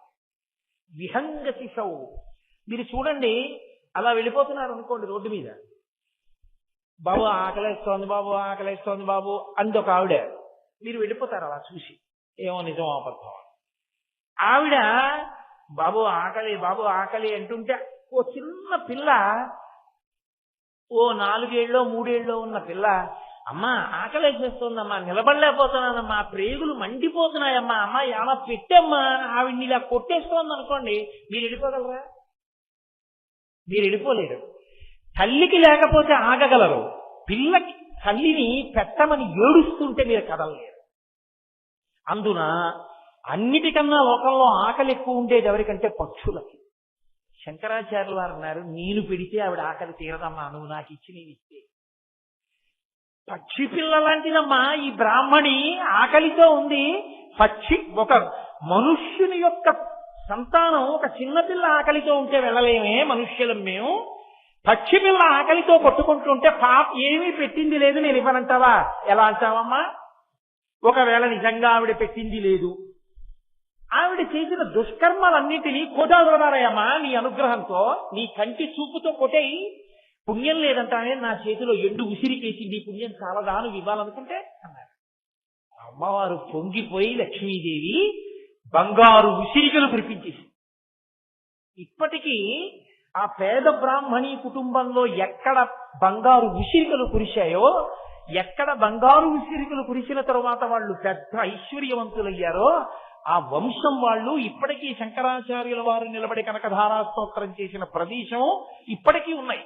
వాళ్ళు జ్ఞాపకంగా కనకధార చేస్తే మాకు ఈ ఐశ్వర్యం వచ్చింది అని గుర్తు కోసమని వాళ్ళు ఇంటి ముందున్న పెద్ద గేటు మీద స్వర్ణతమనాయ్ అని బోర్డు పెట్టుకున్నారు. వెతుక్కుని నేను కేరళలో ఆ అగ్రహారానికి వెళ్ళాను. వెళ్ళి ఆ ఇల్లు చూసి ఆ ఇంటి ముందు నిలబడి ఎక్కడ కనకధార చేశారని చెప్పుకుంటామో అక్కడే నిలబడి కనకధార స్తోత్రం కూడా చేశాం. మా మోహన్ రావు గారు కూడా సభలోనే ఉన్నారు, ఆయన మేము అందరం కలిసే వెళ్ళాం. కాబట్టి ఏది నువ్వు ఇప్పుడు చేశావో అది నీకు ఉత్తర జన్మలలో రక్షిస్తుంది. ఇప్పుడు పెట్టనిది నీకు రేపు ఎక్కడి నుంచి మళ్ళీ పెట్టగలిగిన అధికారాన్ని ఇస్తుంది. కాబట్టి భర్త పెట్టాలన్నా తాను పెట్టాలన్నా భార్య వండితే కదూ అన్ని దానముల కన్నా అన్నదానము మిన్న. ఆకలితో ఉన్నవాడికి పట్టెడన్నం పెట్టడం గొప్ప. ఎప్పుడు భార్య సహకరిస్తే కదూ, పట్టెడన్నం వండితే కదూ. నేను కొన్ని ఇళ్లలో చూస్తుంటాను, సున్నితపు త్రాసుతో కొలిసి వండుకుంటారు. ఒకవేళ రోజున పులుసు నచ్చి భర్త ఇంకొంచెం అన్నం అడిగితే ఉండదు. అదేంటి అన్నం లేదా అంటే, రోజు డబ్బా సరిపోతుంది కదా అంతే వండానంటారు. ఇంత మిగిలితే ఏమైంది అన్నారు అనుకోండి, ఎందుకు వేస్ట్? అదేంటి నువ్వు ఎందుకున్నావు గృహస్థాశ్రమంలో? ఎవరూ లేకపోతే భూతబలి బయటపడాయి, పక్షులు తింటాయి, కాకులు తింటాయి, కుక్క తింటుంది, పంది తింటుంది. నువ్వు అలా గిన్నెలో ఉన్న కరిమెతుకు నీకు సరిపోవడానికి మాత్రమే వండుకు తినడం అలవాటైతే వచ్చే జన్మలో ఒక మెతుకు నీకు పెట్టడం ఎలా కుదురుతుంది? కనీసం అడుగునున్నది తీసి పెట్టడానికి కూడా మిగల్చకపోతే ఒక గుప్పెడు. కాబట్టి నేర్పారు మనకి శంకరాచార్యులు వారు, నేర్పింది మనకి అన్నపూర్ణ అమ్మ. అన్నం పెట్టేటప్పుడు అయోగ్యుడని పెట్టదు, అయోగ్యుడి కోసమే ఎదురు చూసి పెడుతుంది. అయ్యో వీడు దారి తప్పిపోయాడు, నాన్నగారితో కలిసి తినలేదని రాత్రి మెలకువగా ఉండి వాడిని కూర్చోబెట్టుకుని అన్నం పెట్టి ఏడుస్తుంది. ఒరే నాన్నగారు బాధపడుతున్నారు, ఏమిట్రా నీ కర్మ ఈ చీకట్లో వచ్చి అన్నం తింటాం, నాన్న ఇలా చేయకురా అని ఏడుస్తుంది తల్లి. అందుకే ఇప్పటికీ మీకు కేరళలో చెరుప్పన్నం అని ఒక క్షేత్రం, అక్కడ అన్నపూర్ణేశ్వరి అమ్మవారి యొక్క క్షేత్రం. ఆ క్షేత్రంలో ఏం చేస్తారంటే వచ్చిన వాళ్ళకి ఎవరికి అన్నం లేదనరు, అలా పెడతారు అన్నం. పెట్టేసి రాత్రి 10 అయిన తర్వాత ఒక బస్తాడు బియ్యం అన్నం వండుతారు. 100 కిలోల బియ్యాన్ని అన్నం వండుతారు. అన్నం వండి పొద్దున్న అందరికీ ఏం పెట్టారో అవన్నీ మళ్ళీ వండుతారు. వండి వేడిగా ఈ పదార్థాలు అన్నం పట్టుకెళ్ళి చీకట్లో గుడి వెనకాతల ఉన్న అరణ్యంలో పెట్టి వచ్చేస్తారు. కొన్ని అరిటాకులు, మంచినీళ్లు అన్ని పెట్టి వచ్చేస్తారు. ఎందుకంటే అమ్మా వాడి కర్మ దారి తప్పిపోయాడు, దొంగగా ఉన్నాడు, 10 మందిలో వచ్చి అన్నం తింటే పట్టుకుంటారు. అందుకని వాడు ఎక్కడో చీకట్లో బతుకుతున్నాడు.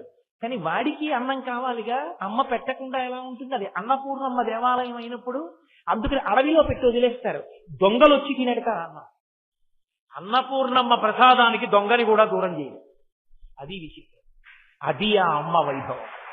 కాబట్టి ఆవిడ భర్తకి పెడితే అలా పెడుతుంది, అతిథులకు పెడితే అలా పెడుతుంది, బిడ్డలకు పెడితే అలా పెడుతుంది. అందుకే అసలు ఇల్లు అన్న మాట ఎప్పుడంటే ఇల్లాలుంటే, ఇల్లాలు లేని ఇల్లే కాదు, అదో సత్రం, అదో గది, అదో మఠం అంతే. అందుకే శాస్త్రం అంది, నీ మొహం నువ్వు ఉంటే ఇల్లు అవ్వలేదు, ఆవిడుంటేనే నీకు ఇల్లు అయిందని. గృహిణి గృహముచ్యతే. గృహిణి ఇల్లాలు ఎక్కడుందో దాన్నే ఇల్లని పిలుస్తారు. ఆవిడ తిరుగుతుంటే ఆవిడ పట్టాల చప్పుడు వినపడి, ఆవిడ గాజుల చప్పుడు వినపడింది, అది ఐశ్వర్యం, అది ఇల్లు. తప్ప నీకు ఎన్నైనా ఉండొచ్చు, నువ్వు వెళ్ళేటప్పటికి ఆవిడొక్కత్తి లేకపోతే, ఆవిడొక్కత్తి కానీ వెళ్ళిపోతే అంటే నా ఉద్దేశం శరీరం వదిలిపెట్టేసినట్టయితే పురుషుడికి సంబంధించినంత వరకు అది ఇల్లు కాదు, అది గృహము కాదు. ఎప్పుడు గృహము అంటే గృహిణి ఉన్నంతసేపే. అందుకే అసలు పరమేశ్వరుడు ఆ స్త్రీ హృదయంలో ప్రవేశపెట్టినటువంటి ప్రేమ అటువంటి అది. అందుకే ఎంత గొప్పగా గౌరవించిందో తెలుసా అండి స్త్రీని శాస్త్రం. పురుషుడు ప్రణిపాతం చెయ్యాలి, నేల మీద పడి నమస్కారం చేయాలి, సాష్టాంగం చెయ్యాలి. అసలు ఆడదాన్ని సాష్టాంగం చెయ్యవద్దని చెప్పారు. నువ్వు చెయ్యడానికి వీల్లేదు, చెయ్యద్దు. అది పరమేశ్వరుడే కానీ గురువే కానీ స్త్రీ సాష్టాంగం చేయడానికి వీల్లేదు. ఎందుచేత అంటే ఏ శరీరావయవములోంచి ఈ లోకమంతా సృష్టింపబడి బయటికి వస్తోందో, బయటికి వచ్చిన బిడ్డలు ఏ స్థనముల నుండి ఆహారమును స్వీకరిస్తున్నారో ఆ 2 అగౌరవింపబడి భూమిని తాకవలసిన అవసరం లేదు. అవి లేని నాడు సృష్టి లేదు. అందుకని మీరు సాష్టాంగం చెయ్యక్కర్లా, మోకాళ్ల మీద మోచేతుల మీద నమస్కరిస్తే సాష్టాంగమే అని స్త్రీని గౌరవించింది శాస్త్రం. అంత వైభవోపేతమైనటువంటి సనాతన ధర్మము, అంత మర్యాద చూపించింది స్త్రీమూర్తి ఎందు. కాబట్టి సరే అలా చెప్తూ వెడితే ఏమవుతుంది? జనత్వనత్కంకణను పురాయి, ఆ తల్లి యొక్క చేతులు చేతికి పెట్టుకున్న కంకణముల యొక్క చప్పుళ్ళు వినపడుతున్నాయి. ఆ ఒక్క చప్పుళ్ళ చాట్న శంకరాచార్యుల వారు ఎన్ని చప్పుళ్ళు దాచారో చూడండి. ఈ చప్పుళ్ళు అర్థమైతే ఏమవుతుంది? ఇళ్లలో అన్యోన్య దాంపత్యం గృహస్థాశ్రమం తరిస్తుంది. ఆ అందరూ ధరించాలని తాను ధరించిపోయిన శంకరాచార్యుల వారు మన గురించి నిరంతరంగా చేస్తున్న చప్పుడు అర్ధనారీశ్వర స్తోత్రం. ఆ అర్ధనారీశ్వర స్తోత్రం రాకుండా గృహస్థాశ్రమంలో ఉంటే అంతకన్నా అన్యాయమైన మాట ఇంకోటి లేదు లోకం. కాబట్టి జనత్వనత్కంకణను పురాయై, ఆ తల్లి చేతులకు గాజులు వేసుకుంది. ఆ తల్లి పాదములకు పాదములకు మంజీరములను ధరించి, నూపురములను ధరించింది. పాదములకు పెట్టుకున్నటువంటి నూపురములు అంటే మంజీరములు ఎందుకు ధరిస్తుంది అంటే, పాదములు శోభతో ఉంటాయి. ఎందుచేత అంటే ఆ పాదములు ప్రస్థానమును సూచిస్తాయి. నడిచేటటువంటి నడత రెండిటికి సూచనలు. నడక కాళ్ళతో నడుస్తాం, నడత లోపల భావాన్ని బట్టి నడుస్తుంది. ఎప్పుడు ఆయన గుడికి వెడతారండి, నడత. ఎప్పుడూ గుడికి వెళ్ళినట్టు తెలియడం నడక. లోపల భక్తి నడత. పైకి గుడికి వెడుతున్నట్లుగా ఆయన మనకి తెలియడం నడక. నడతకి గుర్తు నడక, నడకకి సాధనము పాదము. ఆమె నడత పతిని అనుసరించదు. ఎప్పుడు ఆయన మనసెరిగి ప్రవర్తిస్తుంటుంది ఆవిడ తప్ప. అసలు విచిత్రం ఏమిటంటే ఆవిడ విషయంలో, ఆవిడ మ్రోల సరస్వతీదేవి వచ్చి కూర్చుని కీర్తన వాయిస్తానంటే, ఆవిడ మీద కీర్తన వాయిస్తే ఆవిడ భృకుటి చిట్లిస్తుంది. ఇదేంటి నా మీద కీర్తన చేస్తున్నాం? ఆవిడ పొంగిపోయేది ఎప్పుడంటే పరమశివుడి మీద కీర్తన చేస్తుంది. విపంచాగాయంతి వివిధమపదానం పశుపతే, పశుపతే ఆ పరమశివుడి మీద కీర్తన చేస్తుంటే ఇలా ఇలా అంటుంది. చలిత శిరస సాధు వచన, ప్రవచనం వినేటప్పుడు బుర్ర ఇలా ఇలా కలపడం, ఇలా ఇలా అంటూ ఉండడం చేయకూడదు. సంగీతం వినేటప్పుడు స్తంభించిపోయి వినకూడదు. శ్రోతకి దేనికి ఉండే లక్షణం దానికి ఉండాలి. ప్రవచనం వినేటప్పుడు చక్కగా శ్రద్ధగా కూర్చుని వినాలి. సంగీతం వినేటప్పుడు అలా కూర్చున్నాం అనుకోండి, ఏమిటో వీళ్ళకి నచ్చిందో నచ్చలేదో అనుకుంటారు. సంగీతం వినేటప్పుడు మీరు ఇలా ఇలా అంటున్నారు అనుకోండి పాడేవాడికి ఉత్సాహం. ప్రవచనం చెప్పేటప్పుడు ఇలా ఇలా అంటున్నారు అనుకోండి, ఎందుకు అలా అంటున్నారు, వాళ్ళందరికీ నచ్చిందా నచ్చలేదో తప్పు చెప్తున్నా అనుమానం వస్తుంది. అలా ఊగిపోకూడదు పావుల్లాగా ప్రవచనాల్లో, శ్రద్ధగా కూర్చుని ఉండాలి. కాబట్టి చలిత శిరస, శంకరాచార్యుల వారి కవిత్వం అంటే అలా ఉంటుంది. ఎక్కడ ఎలా ఉండాలో అలా ఉండడానికి ధర్మాన్ని చూపిస్తుంటారు ఆయన. అమ్మవారు అలా తల కదుపుతూ ఉంటుంది. కాబట్టి ఆవిడ ఎప్పుడూ శివుడి గురించి స్తోత్రాన్ని ఇష్టపడుతుంది, శివుణ్ణి అనుగమిస్తుంది, శివ వైభవాన్ని నిలబెడుతుంటుంది. అది ఆమె నడత. కాబట్టి ఆమె పాదములకు ఎప్పుడూ కూడా సువాసిని లక్షణములకు సంబంధించినటువంటి ఆభరణములు అలంకృతములై ఉంటాయి. ఆ పాదములు ఎప్పుడు పసుపు రాసుకుని పారాణితో ఉంటాయి. ఆ పాదములకు ఎప్పుడూ మంజీరములు ఉంటాయి. ఆ మంజీరములకు మువ్వలు ఉంటాయి. మట్టెలు పెట్టుకుంటుంది తల్లి. మట్టెలు పెట్టుకుని ఆవిడ నడిచి వెడుతూ ఉంటే లలితా సహస్రనామ స్తోత్రంలో వ్యాస భగవానుడు అంటాడు, మరాళి మందగమన. మరాళి మందగమన అని రెండుగా విడదీయకూడదు. మరాళి మందగమన. ఆమె ఆడహంస ఎంత మెల్లమెల్లగా నడుస్తుందో అంత అందంగా నడుస్తుంది. నడకలకి ప్రసిద్ధి వహించినది ఏది అంటే హంస. హంస నడిచేటప్పుడు అంత అందంగా నడుస్తుంది. ఆవిడ నడిస్తే ఏమవుతుందిటే అంటే పోతన గారు భాగవతం చేస్తూ రుక్మిణీ కళ్యాణంలో ఒక మాట అంటారు, పేర్వేల బొమ్మల పెండ్లిండ్లు చేయుచు అబలలతోడ వియ్యంబులుందు గుజ్జల గోళ్లను ఒక మరప్ప వండించి చెలులకు పెట్టించు చెలువ మెరసి రమణీయ మందిరా రామదేశములందు పువ్వు తీగలకును పోవి పెట్టు సదమల మణిమయ సౌదభాగములందు లీలతో భర్మ డోలికల నూగు బాలికల తేరి బాలికల తోడ బంతులాడు హరికాకీర పంక్తికి చదువు చెప్పు బర్హి సంఘంబులకు మురిపములు గరపు మందమరాళములకు చూపు మందగపులు అంటారు. మందమరాళములు అంటే ఆడ హంసలు.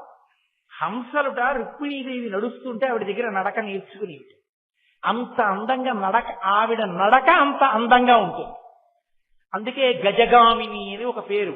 ఏనుగు నడుస్తున్నప్పుడు ఉండే అందం మీరు ఎప్పుడైనా పరిశీలించి చూశారో లేదో. అసలు ఏనుగు ఒక 6 నెలలు మాట్లాడచ్చు, అంత గొప్పది ఏనుగు. ఆ ఏనుగు నడక ఎంత అందంగా ఉంటుందంటే ఉత్తమ జాతి స్త్రీ నడకని పోల్చాలి అంటే ఏనుగు నడకతోనే పోలుస్తారు. గజగామిని అంటారు, ఏనుగు నడిచినట్టు నడిచింది అంటారు. అంత అందమైన నడక ఏనుగుది. మీకు హంస నడక చూడటం కుదరదు. హంస అలా దొరికే పక్షేం కాదు. మీకు నిజానికి నడక అందం చూడాలి అంటే మీరు చూడగలిగినది ఏనుగు ఒక్కటి. ఏనుగు నడుస్తున్నప్పుడు చూడాలి ఆ అందం. అంత గొప్పగా నడుస్తున్నట్టు చాలా గొప్పగా ఉంటుంది. నడకలో అందం ఏనుగుది, నడకలో టీవీ ఆబోతు. వృషభము ఆబోతు అందులో ప్రత్యేకించి నడిచిందా? అసలు ఆ నడకలో ఏమి టీ ఉంటుందో, కారే రానివ్వండి ఇంకోటే రానివ్వండి అలాగే నిల్చుంటుంది. దానికి ప్రదక్షిణ పురస్కరంగా వెళ్ళాలి తప్ప అదేం తప్పుకోదు. అందుకే వాల్మీకి మహర్షి శ్రీరామాయణంలో సుందరకాండ చేస్తూ దుష్టరం నిష్ప్రతిద్వంద్వం చికీర్షం కర్మవానర సముద్రశిరోగ్రీవో గవాంపతిరివాబభౌ అంటారు.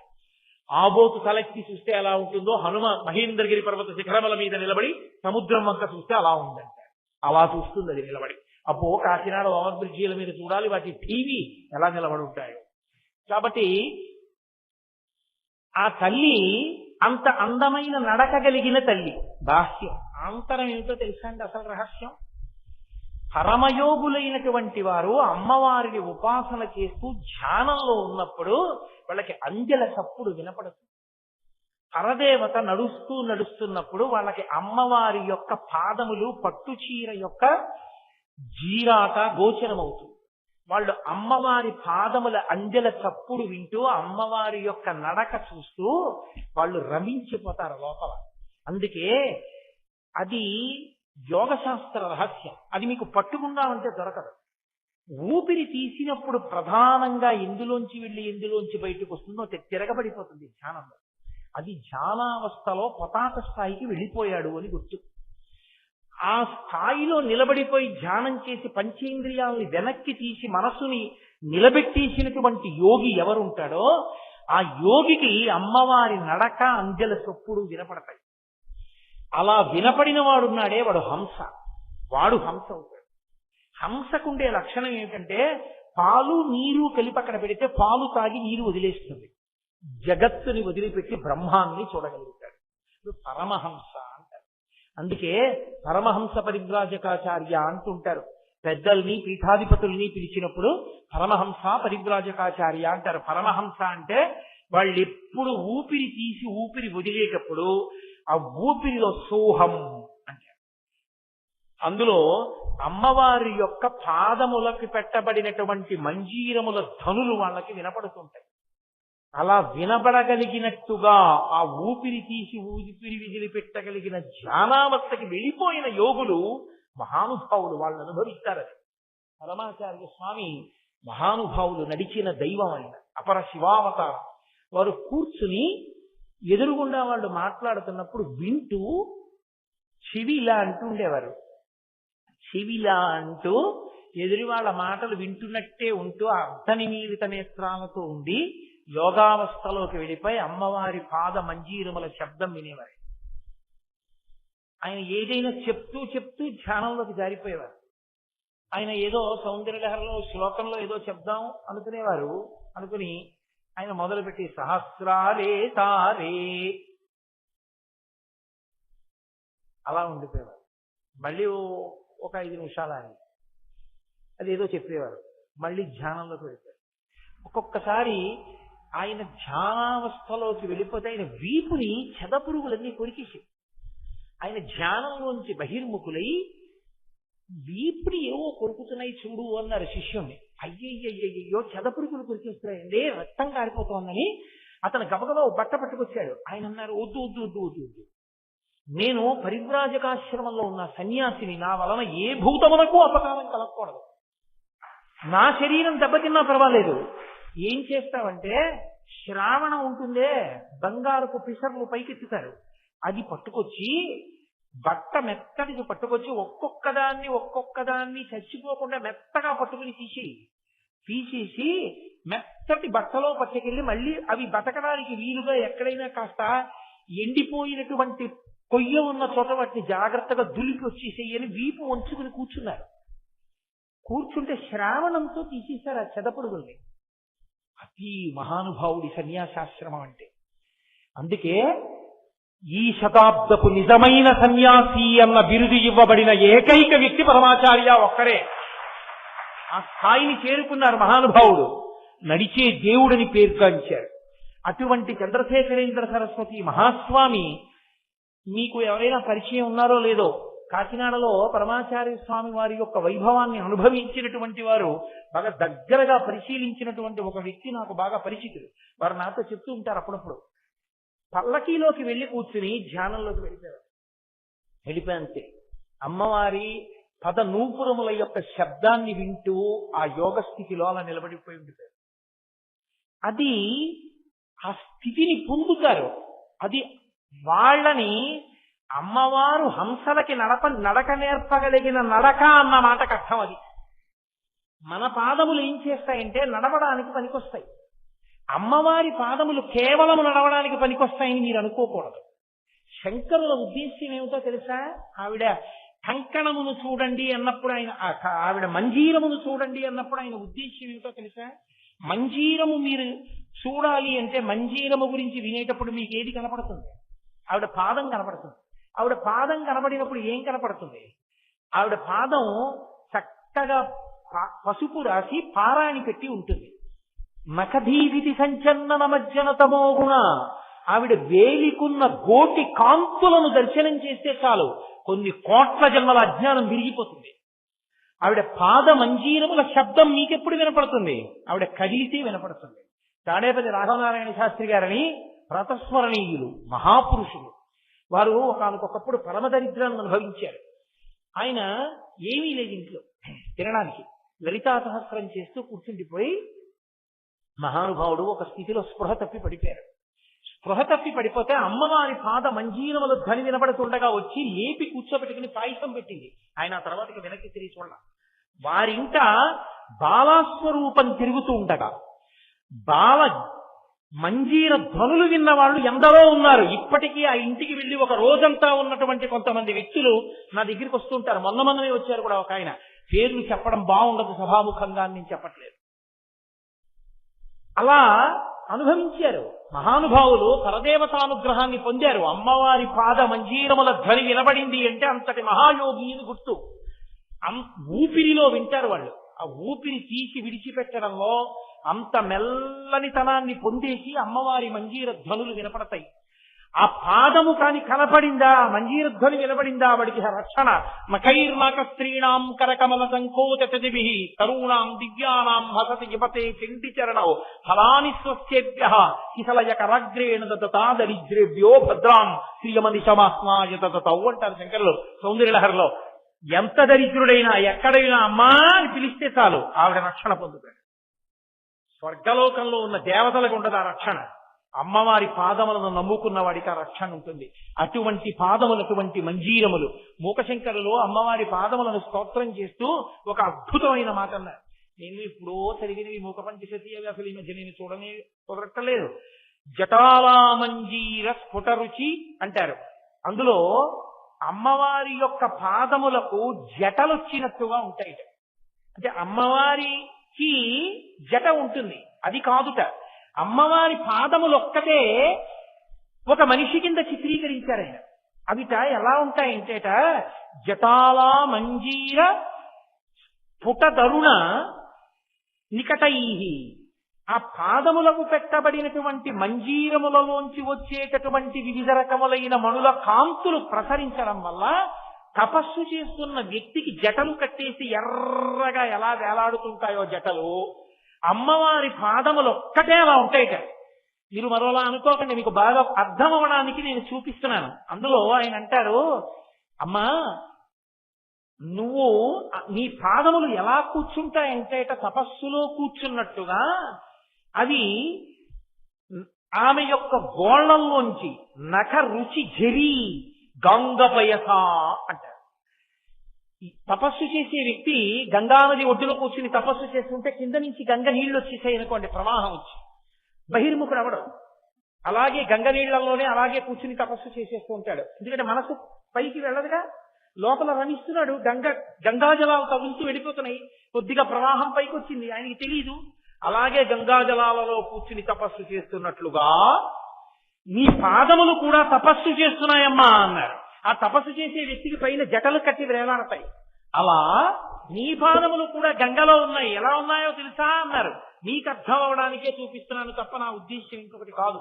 అమ్మవారి పాదములుట ఇలా పెడితే ఆవిడ పాదములు ఎలా ఉంటాయంటేట ఇలా పెట్టినప్పుడు ఆవిడ ఆ గోళ్ల యొక్క కాంతులు గంగపయస, ఆ గోళ్ల కాంతులు తెల్లగా ఉంటాయి. గంగా నదీ జలాలు తెల్లగా ఉంటాయి. ఆ తెల్లటి కాంతులలో ఉన్న ఆమె పాదములు గంగా జలాలలో తపస్సు చేస్తున్న ఒక యోగిలా ఉంటాయి. దీనికి పెట్టబడినటువంటి మంజీరముల మణుల కాంతులు జటాలా మంజీర, ఆ జటలుగా ఎర్రటి జటలుగా కాంతులు వేలాడుతుంటాయిట. అలా ఉన్న నీ పాదములను దర్శనం చేస్తే ఏమవుతుందో తెలుసా అన్నారు మూకశంకరు. అమ్మ నీ పాదములు ఎందుకు తపస్సు చేస్తున్నాయో తెలుసా? లోకంలో మనుషులు తపస్సు చేస్తారు, నీ పాదములు ఎందుకు తపస్సు చేయడం అంటే, పాదములు ఎందుకు తపస్సు చేస్తున్నాయంటేట ఎక్కడైనా ఎవరైనా నా భక్తులు అమ్మా అని పిలుస్తారేమో రక్షించాలని తపస్సులో పరమేశ్వరుణ్ణి చూసినట్టుగా అవి తపస్సమాధిలో ఉండి భక్తుల్ని చూస్తున్నాయిట. ఈ పాదములంత శక్తివంతములమ్మా అన్నారు మూకశంకరులు పాదారవింద శతకం చేస్తూ. అమ్మ పాదములు, అమ్మ మంజీరములంటే అంత శక్తివంతములు. కాబట్టి నేను ఎంతని మీతో మనవి చేయగలను. అలా మనవి చేస్తూ వెడితే 7 రోజులు ఒక లెక్క, అది సరిపోతుందా? అసలు అమ్మవారి యొక్క జనకనను పురాయై పదాబ్జరాజత్ఫణిరాజితాయ. శంకర భగవత్పాదులు అంటారు, ఇప్పటిదాకా అమ్మవారి చేతులకు అమ్మవారి పాదములకు పెట్టబడినటువంటి ఆభరణముల గురించి మాట్లాడారు. ఇప్పుడు దేని గురించి మాట్లాడుతున్నారంటే పరమశివుని యొక్క ఆభరణములు మాట్లాడుతున్నారు. పరమశివుని యొక్క పాదములకు పెట్టబడిన ఆభరణములు ఏమున్నాయిట ఆయన పాదములకు? పదాబ్జరాజ ఫణిరాజితాయ. ఆ అయ్యవారి పాదాలకి పాము చుట్టుకుని ఉంది. అది కూడా పాములు కాదు. పదాబ్జరాజఫణిభూషితాయ. ఫణిరాజు అంటే పాములలో రాజు ఎవరుంటారో అటువంటి రాజు ఆ పాముల రాజు చుట్టుకుని ఉన్నాడు. ఇందుకు అలా పాములు చుట్టుకోవడం ఏంటి? ఆవిడ చక్కగా మంజీరములు పెట్టుకుంది, చక్కగా చేతులకి కంకణములు వేసుకుంది. ఆ ధ్వని, ఆ పాదాలు, ఆ పసుపు, ఆ పారాణి, ఆ బొట్టు నిజంగా ఎంత వైభవోపేతంగా ఉంది. పాదానికి పాము ఉండడం ఏంటి? పామును చుట్టుకోవడం ఏంటి అని అర్థం ఉందా? మనకి తెలియకపోతే గబుక్కుని ఏమనేస్తామంటే ఏమిటోనండి అమ్మవారి వైభవం వేరు, ఈయనేమిటండి ఈయన ఎలా దొరికాడండి ఆవిడికి అనేస్తాం. కానీ ఆయన ఎంతటి మహానుభావుడో చెప్పడమే శంకరాచార్యుల వారి ప్రజ్ఞ. పదాబ్జరాజఫణిరాజితాయ అని కదా, పాముల రాజు చుట్టుకున్నాడని కదా. దానికి ఒక పెద్ద రహస్యం ఒకటి ఉంది. ఎందుకు పరమశివుడు అలా చుట్టుకుంటాడు అన్నదాన్ని. ఒకానొకప్పుడు పరమశివుడు తాండవం చేశాడు. ఆ తాండవాన్ని మహాప్రళయమునందు చేసేటటువంటి తాండవం అంటారు, అది మహాతాండవము. ఆ తాండవం చేసినప్పుడు ఇంకా లోకాలు ఏమి ఉండవు, అన్నిటినీ తనలోకి తీసేసుకుంటాడు. అప్పుడు ఎవరు ఉండరు. ఇంకా మహాప్రళయ సాక్షిణి అమ్మవారు ఒక్కరే చూస్తుంది. దాన్ని ప్రళయ తాండవము అంటారు. అలాగే ఇంకొక తాండవం ఉంటుంది, దాన్ని ఆనంద తాండవము అంటారు. పరమ సంతోషంతో ఈ లోకాలన్నిటినీ కూడా నడిపిస్తూ ఉంటాడు. ఆ నడిపించే స్వరూపంలో ఆనంద తాండవం చేస్తాడు. ఆనంద తాండవం చేసే సభకే నటరాజ సభ అని పేరు. చిదంబరంలో ఉంటుంది. అది చిదంబరం వెడితే చూడవలసింది ఏది అంటే ఆకాశలింగం నటరాజు. నటరాజుగా అక్కడ ఉంటాడు. చిత్ సభ అంటారు. ఆ సభలో నటరాజస్వామిగా నిలబడి ఉంటాడు ఆయన. ఆ నటరాజస్వామిగా నిలబడి చేసేటటువంటి తాండవాన్ని ఆనంద తాండవము అంటారు. అలాగే ఊర్ధ్వ తాండవము అని ఒకటి ఉంటుంది. మీరు ఎప్పుడైనా చూశారో లేదో, ఆయన కాలు ఇలా పైకెత్తేసి ఈ పైన ఉన్నటువంటి ఆ పై కప్పు ఏది ఉందో దాన్ని పాదంతో తాకుతాడు. అప్పుడు ఎలా ఉంటాడంటే ఇలా రెండు కాళ్ళు ఉండవు, ఒక కాలు ఇలా ఉంటుంది, ఒక కాలు ఇలా ఉంటుంది, అలా ఉంటాడు. అలా ఉన్న ఊర్ధ్వ తాండవమూర్తి అంటారు దాన్ని. అలా కాలు పైకెత్తినటువంటి తాండవమూర్తి. ఇంకొక తాండవం ఉంటుంది. 7 రకాల తాండవాలు ఉంటాయి. ఇప్పుడు ఆ తాండవాలన్నీ చెప్పి వాటి అర్థాలు చెప్పడం కష్టం కాబట్టి నేను అసలు విషయాన్ని చెప్పే ప్రయత్నం చేస్తాను మీతో. అజప తాండవము అంటారు. అజప తాండవము లేదా అజప నటనము అని పిలుస్తారు దాన్ని. అజప నటనము అని ఎందుకు పిలుస్తారంటే జపం చేసేటప్పుడు కదలికలు ఉంటాయి లోపల. ఎందుకుంటాయంటే జపం చేసేటప్పుడు ఊపిరి పీల్చి ఊపిరి విడిచిపెడుతూ బీజాక్షరాల్ని పలుకుతూ ఉంటాడు. ఆ బీజాక్షరాల్ని పలుకుతూ ఉన్న కారణం చేత శరీరంలో ఉండేటటువంటి నాడులన్నీ ఆ శక్తిని పొందుతాయి. అవి విశేషంగా నాడులు శక్తితో నిండిపోతే ఏమైపోతుందంటే ఆ శక్తితోటి ఏ మంత్రాధిష్టాన దేవతని ధ్యానం చేస్తూ బీజాక్షరం పలికారో ఆ మంత్రాధిష్టాన దేవత కనపడుతుంది కొన్నాళ్ళకి. అందుకు మంత్రజపం, అది మంత్రజపం యొక్క శక్తి. కాబట్టి మంత్రజపం అంత గొప్పది.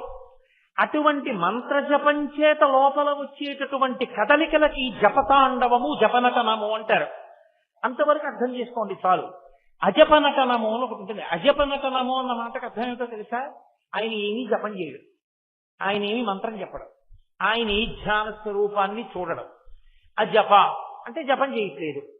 కానీ ఏం చేస్తున్నాడు? జపం చేయకపోయినా కూర్చుని ఊపిరి తీసి ఊపిరి విడిచిపెడుతున్నాడు. ఊపిరి తీసి ఊపిరి విడిచిపెడుతూ ఆయన లోపల ఒక దాన్ని చూస్తున్నాడంతే, జపం చేయట్లేదు. ఎవరు? దీన్ని త్యాగరాజస్వామి చేశారు. త్యాగరాజస్వామి అంటే నా ఉద్దేశం వాగ్గేయకారుడైన త్యాగరాజస్వామి వారు కాదు, నేను ఆయన గురించి మాట్లాడటం లేదు. ఎక్కడ త్యాగరాజస్వామి వారు పుట్టారో అక్కడ తిరువారూరులో త్యాగరాజస్వామి అన్న పేరుతో ఉన్నాడు పరమశివుడు. ఆయనకి త్యాగరాజస్వామిని పేరు ఎందుకు వచ్చిందో తెలుసా అండి? తిరువారూరులో అజపతాండవం చేస్తాడు, అక్కడ అజపనటనం చేస్తాడు. అజపనటనం అంటే అది ఒక్క శ్రీ మహావిష్ణువు గుండెల్లోనే చేస్తాడు. విష్ణువు ఎప్పుడు లోపల పరమశివుణ్ణి చూస్తూ ఉంటాడు. అందుకే శివస్య హృదయం విష్ణు, విష్ణోస్య హృదయం శివ. ఆయన కూర్చుని లోపలికి చూస్తూ సంతోషిస్తున్నాడు పరమశివుడు. ఇప్పుడు ఆనంద తాండవమూర్తి అనుకోండి, కాలిలా పైకెత్తుతాడు, కదులుతాడు. విష్ణువు యొక్క హృదయంలో అలా కదిలి తాండవం చేయడానికి అవకాశం ఏది? అలా కదలలేడు కదా. అందుకని ఆయన ఏం చేస్తాడంటే శివుడి యొక్క నటనాన్ని, అందుకే త్యాగరాజ నటనము అజప నటనము అని పిలుస్తారు దాన్ని. ఊపిరి తీసేటప్పుడు ఏమవుతుంది? ఇప్పుడు నేను అన్నాను అనుకోండి, నా ఉరప్పంజరం విచ్చుకుంటుంది, నేను అని వదిలేశాను అనుకోండి, ఉరప్పంజరం సంకోచిస్తుంది, చిన్నదైపోతుంది. ఊపిరి తీస్తే పెరుగుతుంది, ఊపిరి వదిలితే తగ్గిపోతుంది. విష్ణువు ఊపిరి తీసినప్పుడు కదులుతాడు, విష్ణువు ఊపిరి వదిలేస్తుంటే తగ్గిపోయి నించుంటాడు. విష్ణువు ఊపిరి తీస్తుంటే కదులుతుంటాడు, మళ్ళీ వదిలేస్తే తగ్గిపోతాడు. ఈ కదిలి తగ్గి కదిలి తగ్గి కదిలే కదలికలను ఎవరు చూస్తుంటారు? విష్ణువు చూస్తుంటాడు. అది అజపనటనం అని పేరు, దాన్ని అజపతాండవం అంటారు. ఒకప్పుడు ఏమైందంటే శ్రీ మహావిష్ణువు అలా చూసి సంతోషిస్తున్నారు. ఆయనకు ఒక విషయం గోచరించింది, లోకానికి ఒక పెద్ద ప్రయోజనం కలగవలసిన సమయం ఆసన్నమైంది అని ఆయన అదే పనిగా శివుడి వంక చూస్తూ ఆనందపడిపోతున్నారు. అన్నప్పుడు కదిలిన శివుడు, అన్నప్పుడు కదలికల్ని దింపేస్తున్న శివుణ్ణి చూస్తూ మురిసిపోతున్నారు. ఆయన మురిసిపోతుంటే విష్ణువు బరువెక్కారు. ఆయన బరువెక్కితే శేషుడికి అనుమానం వచ్చింది. ఎందుకని కిందనేగా ఉంటాడు శేషుడు ఎప్పుడు, మరి శేషపాంకు మీదేగా పడుకుంటారు. స్వామి మీరు బరువెక్కిపోతున్నారు, ఎందుకు ఇలా బరువెక్కుతున్నారు అని అడిగాడు ఆదిశేషుడు.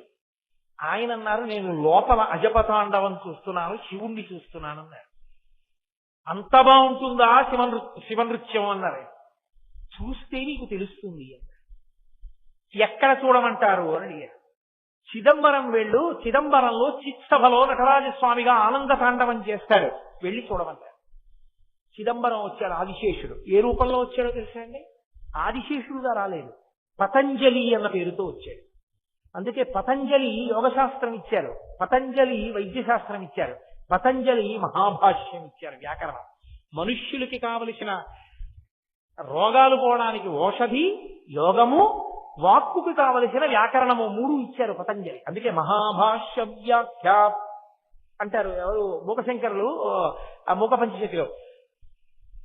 అటువంటి పతంజలి, ఆదిశేషుడు పతంజలిగా వచ్చే ముందు ఒక తల్లి, నాకు ఎల్లైనా లోకమునందు అపారమైన ఖ్యాతి గణించవలసినటువంటి కొడుకు కలగాలి అని ఆవిడ పేరు కొనిక.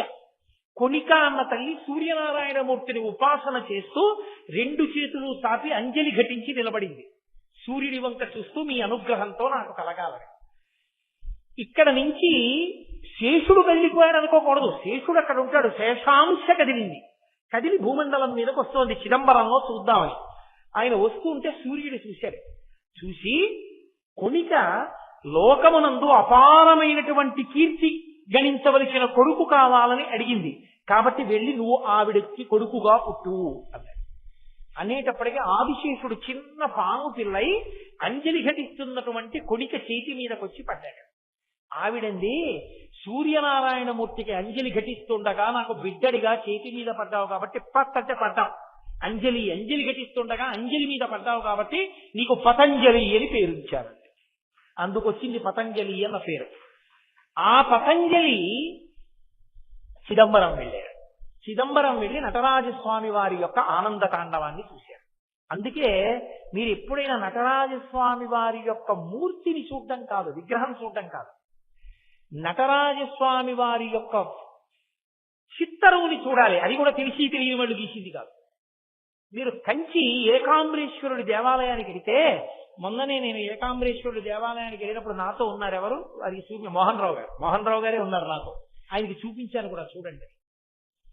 నటరాజస్వామి వారి యొక్క మూర్తి వెనక గోడ మీద గీసి ఉంటుంది.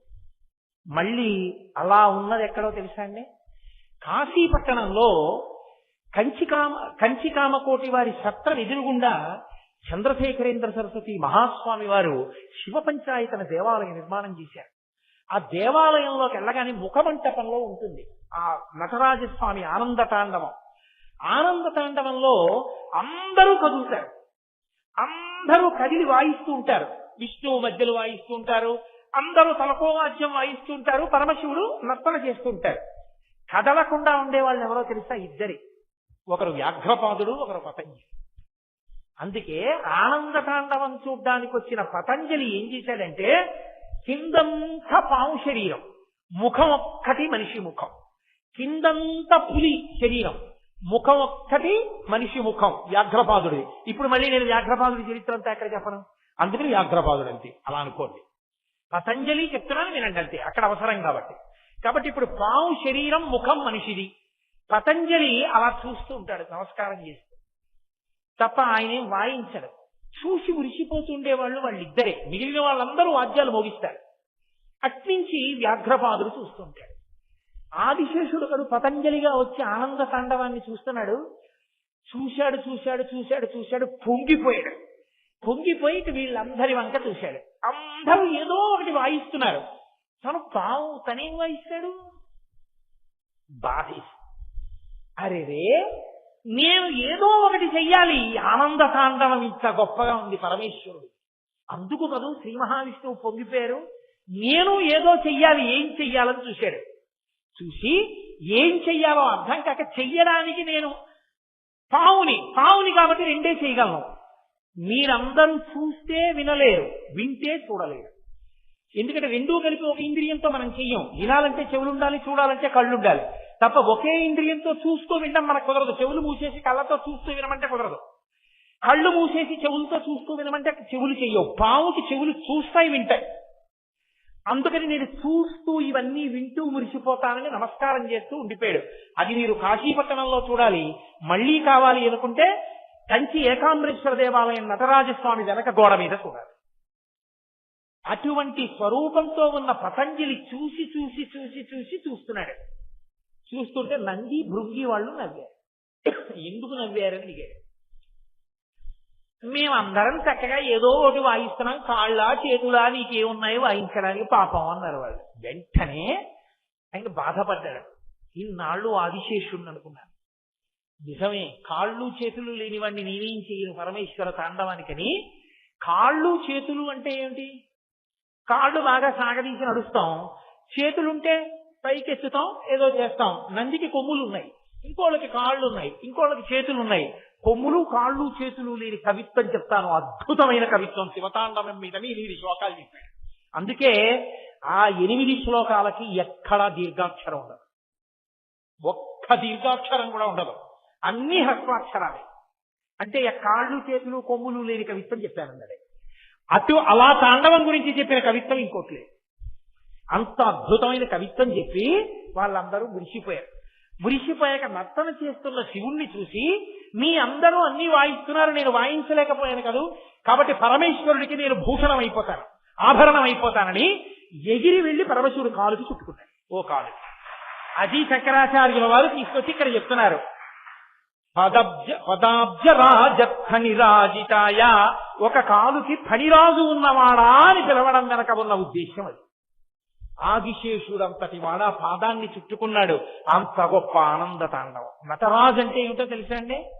నటరాజుగా కదలడము అన్న మాటకు అర్థం ఏంటంటే, మహానుభావుడు ఒక చేతిలో ఢమరుక పట్టుకుంటాడు, మోగిస్తుంటాడు ఇలాగా, ఒక చేతిలో అగ్నిహోత్రం పట్టుకుంటాడు, ఒక ముఖం నవ్వుతూ ఉంటుంది, జుత్తు ఇలా ఉంటుంది. మీరు ఎప్పుడైనా చూడండి, నటరాజస్వామి జుత్తు ఇలా వాలిపోయి ఉండదు, ఇలా వేస్తారు జుత్తుని, ఇక్కడ వరకు ఉంటుంది, ఇలాగా ఇక్కడ వరకు ఉంటుంది. అంటే దాని ఉద్దేశం ఏమిటో తెలుసా?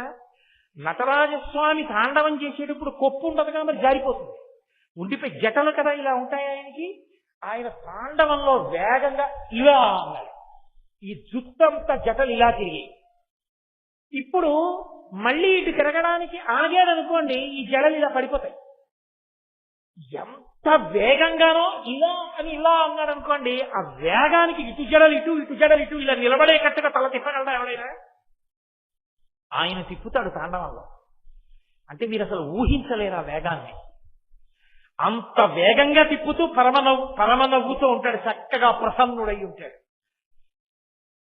చంద్రశేఖరేంద్ర సరస్వతి మహాస్వామి వారి యొక్క స్మృతి చిహ్నంగా ఆయన దాదాపు 100 సంవత్సరములు జీవించారు. కాబట్టి 100 అడుగుల ఎత్తున గోపురాన్ని నిర్మాణం చేసి సిమెంటుని ఇనుము వాడకుండా కేవలం పురుష జాతి శిలలు, అంటే ఒకే జాతి శిలలు ఏరి తెచ్చి 18 సంవత్సరములు రాత్రింపగళ్ళు చెక్కి పద్మశ్రీ అవార్డు గ్రహీత కారణజన్ముడని పరమాచార్య చేత ప్రస్తుతింపబడిన మహానుభావుడు గణపతి స్థపతి ఆధ్వర్యంలో అసలు అపురూప శిల్పం తంజావూరులో ఉన్న శిల్పాన్ని అనుకరిస్తూ 1000 సంవత్సరాల తర్వాత వచ్చింది మళ్ళీ అటువంటి ఆలయం.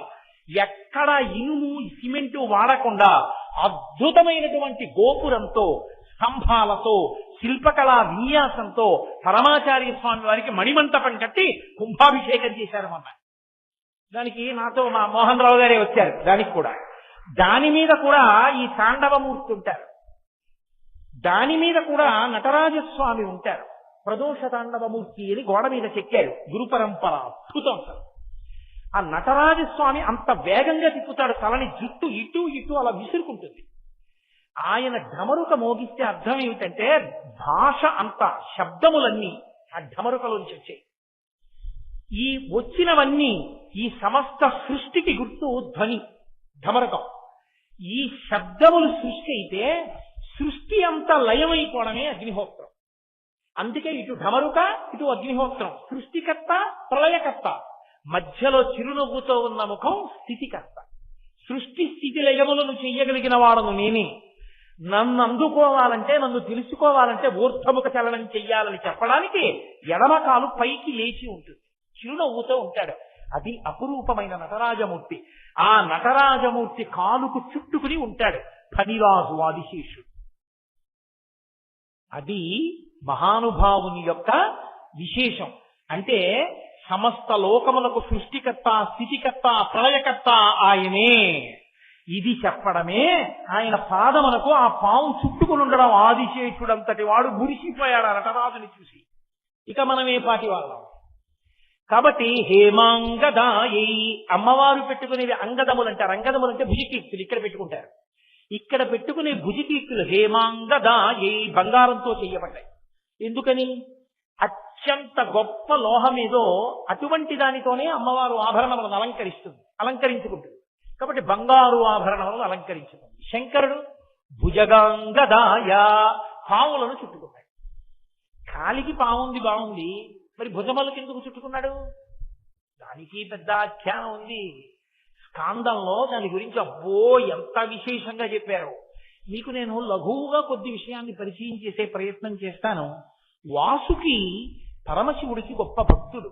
అందుకే త్రిపురాసుర సంహార సమయమునందు పరమేశ్వరుడు మేరు పర్వతాన్ని విల్లుగా పట్టుకుంటే దానికి వింటినారిగా వచ్చాడు వాసుకి. అలాగే క్షీరసాగర వదనం జరిగేటప్పుడు ఆ మందర పర్వతాన్ని చుట్టుకున్నాడు దేవతలకు ఉపకారం చేయడానికి. పరమేశ్వరుడు ప్రీతి చెందాడు. పైగా ఒకానొకప్పుడు వాసుకి పుట్టలోంచి బయటికి వెళుతుంటే గరుత్మంతుడు వచ్చి ఆ వాసుకి పడగల మీద తన గోళ్లు పెట్టి చీలుస్తూ ముక్కు పెట్టి కొట్టాడు.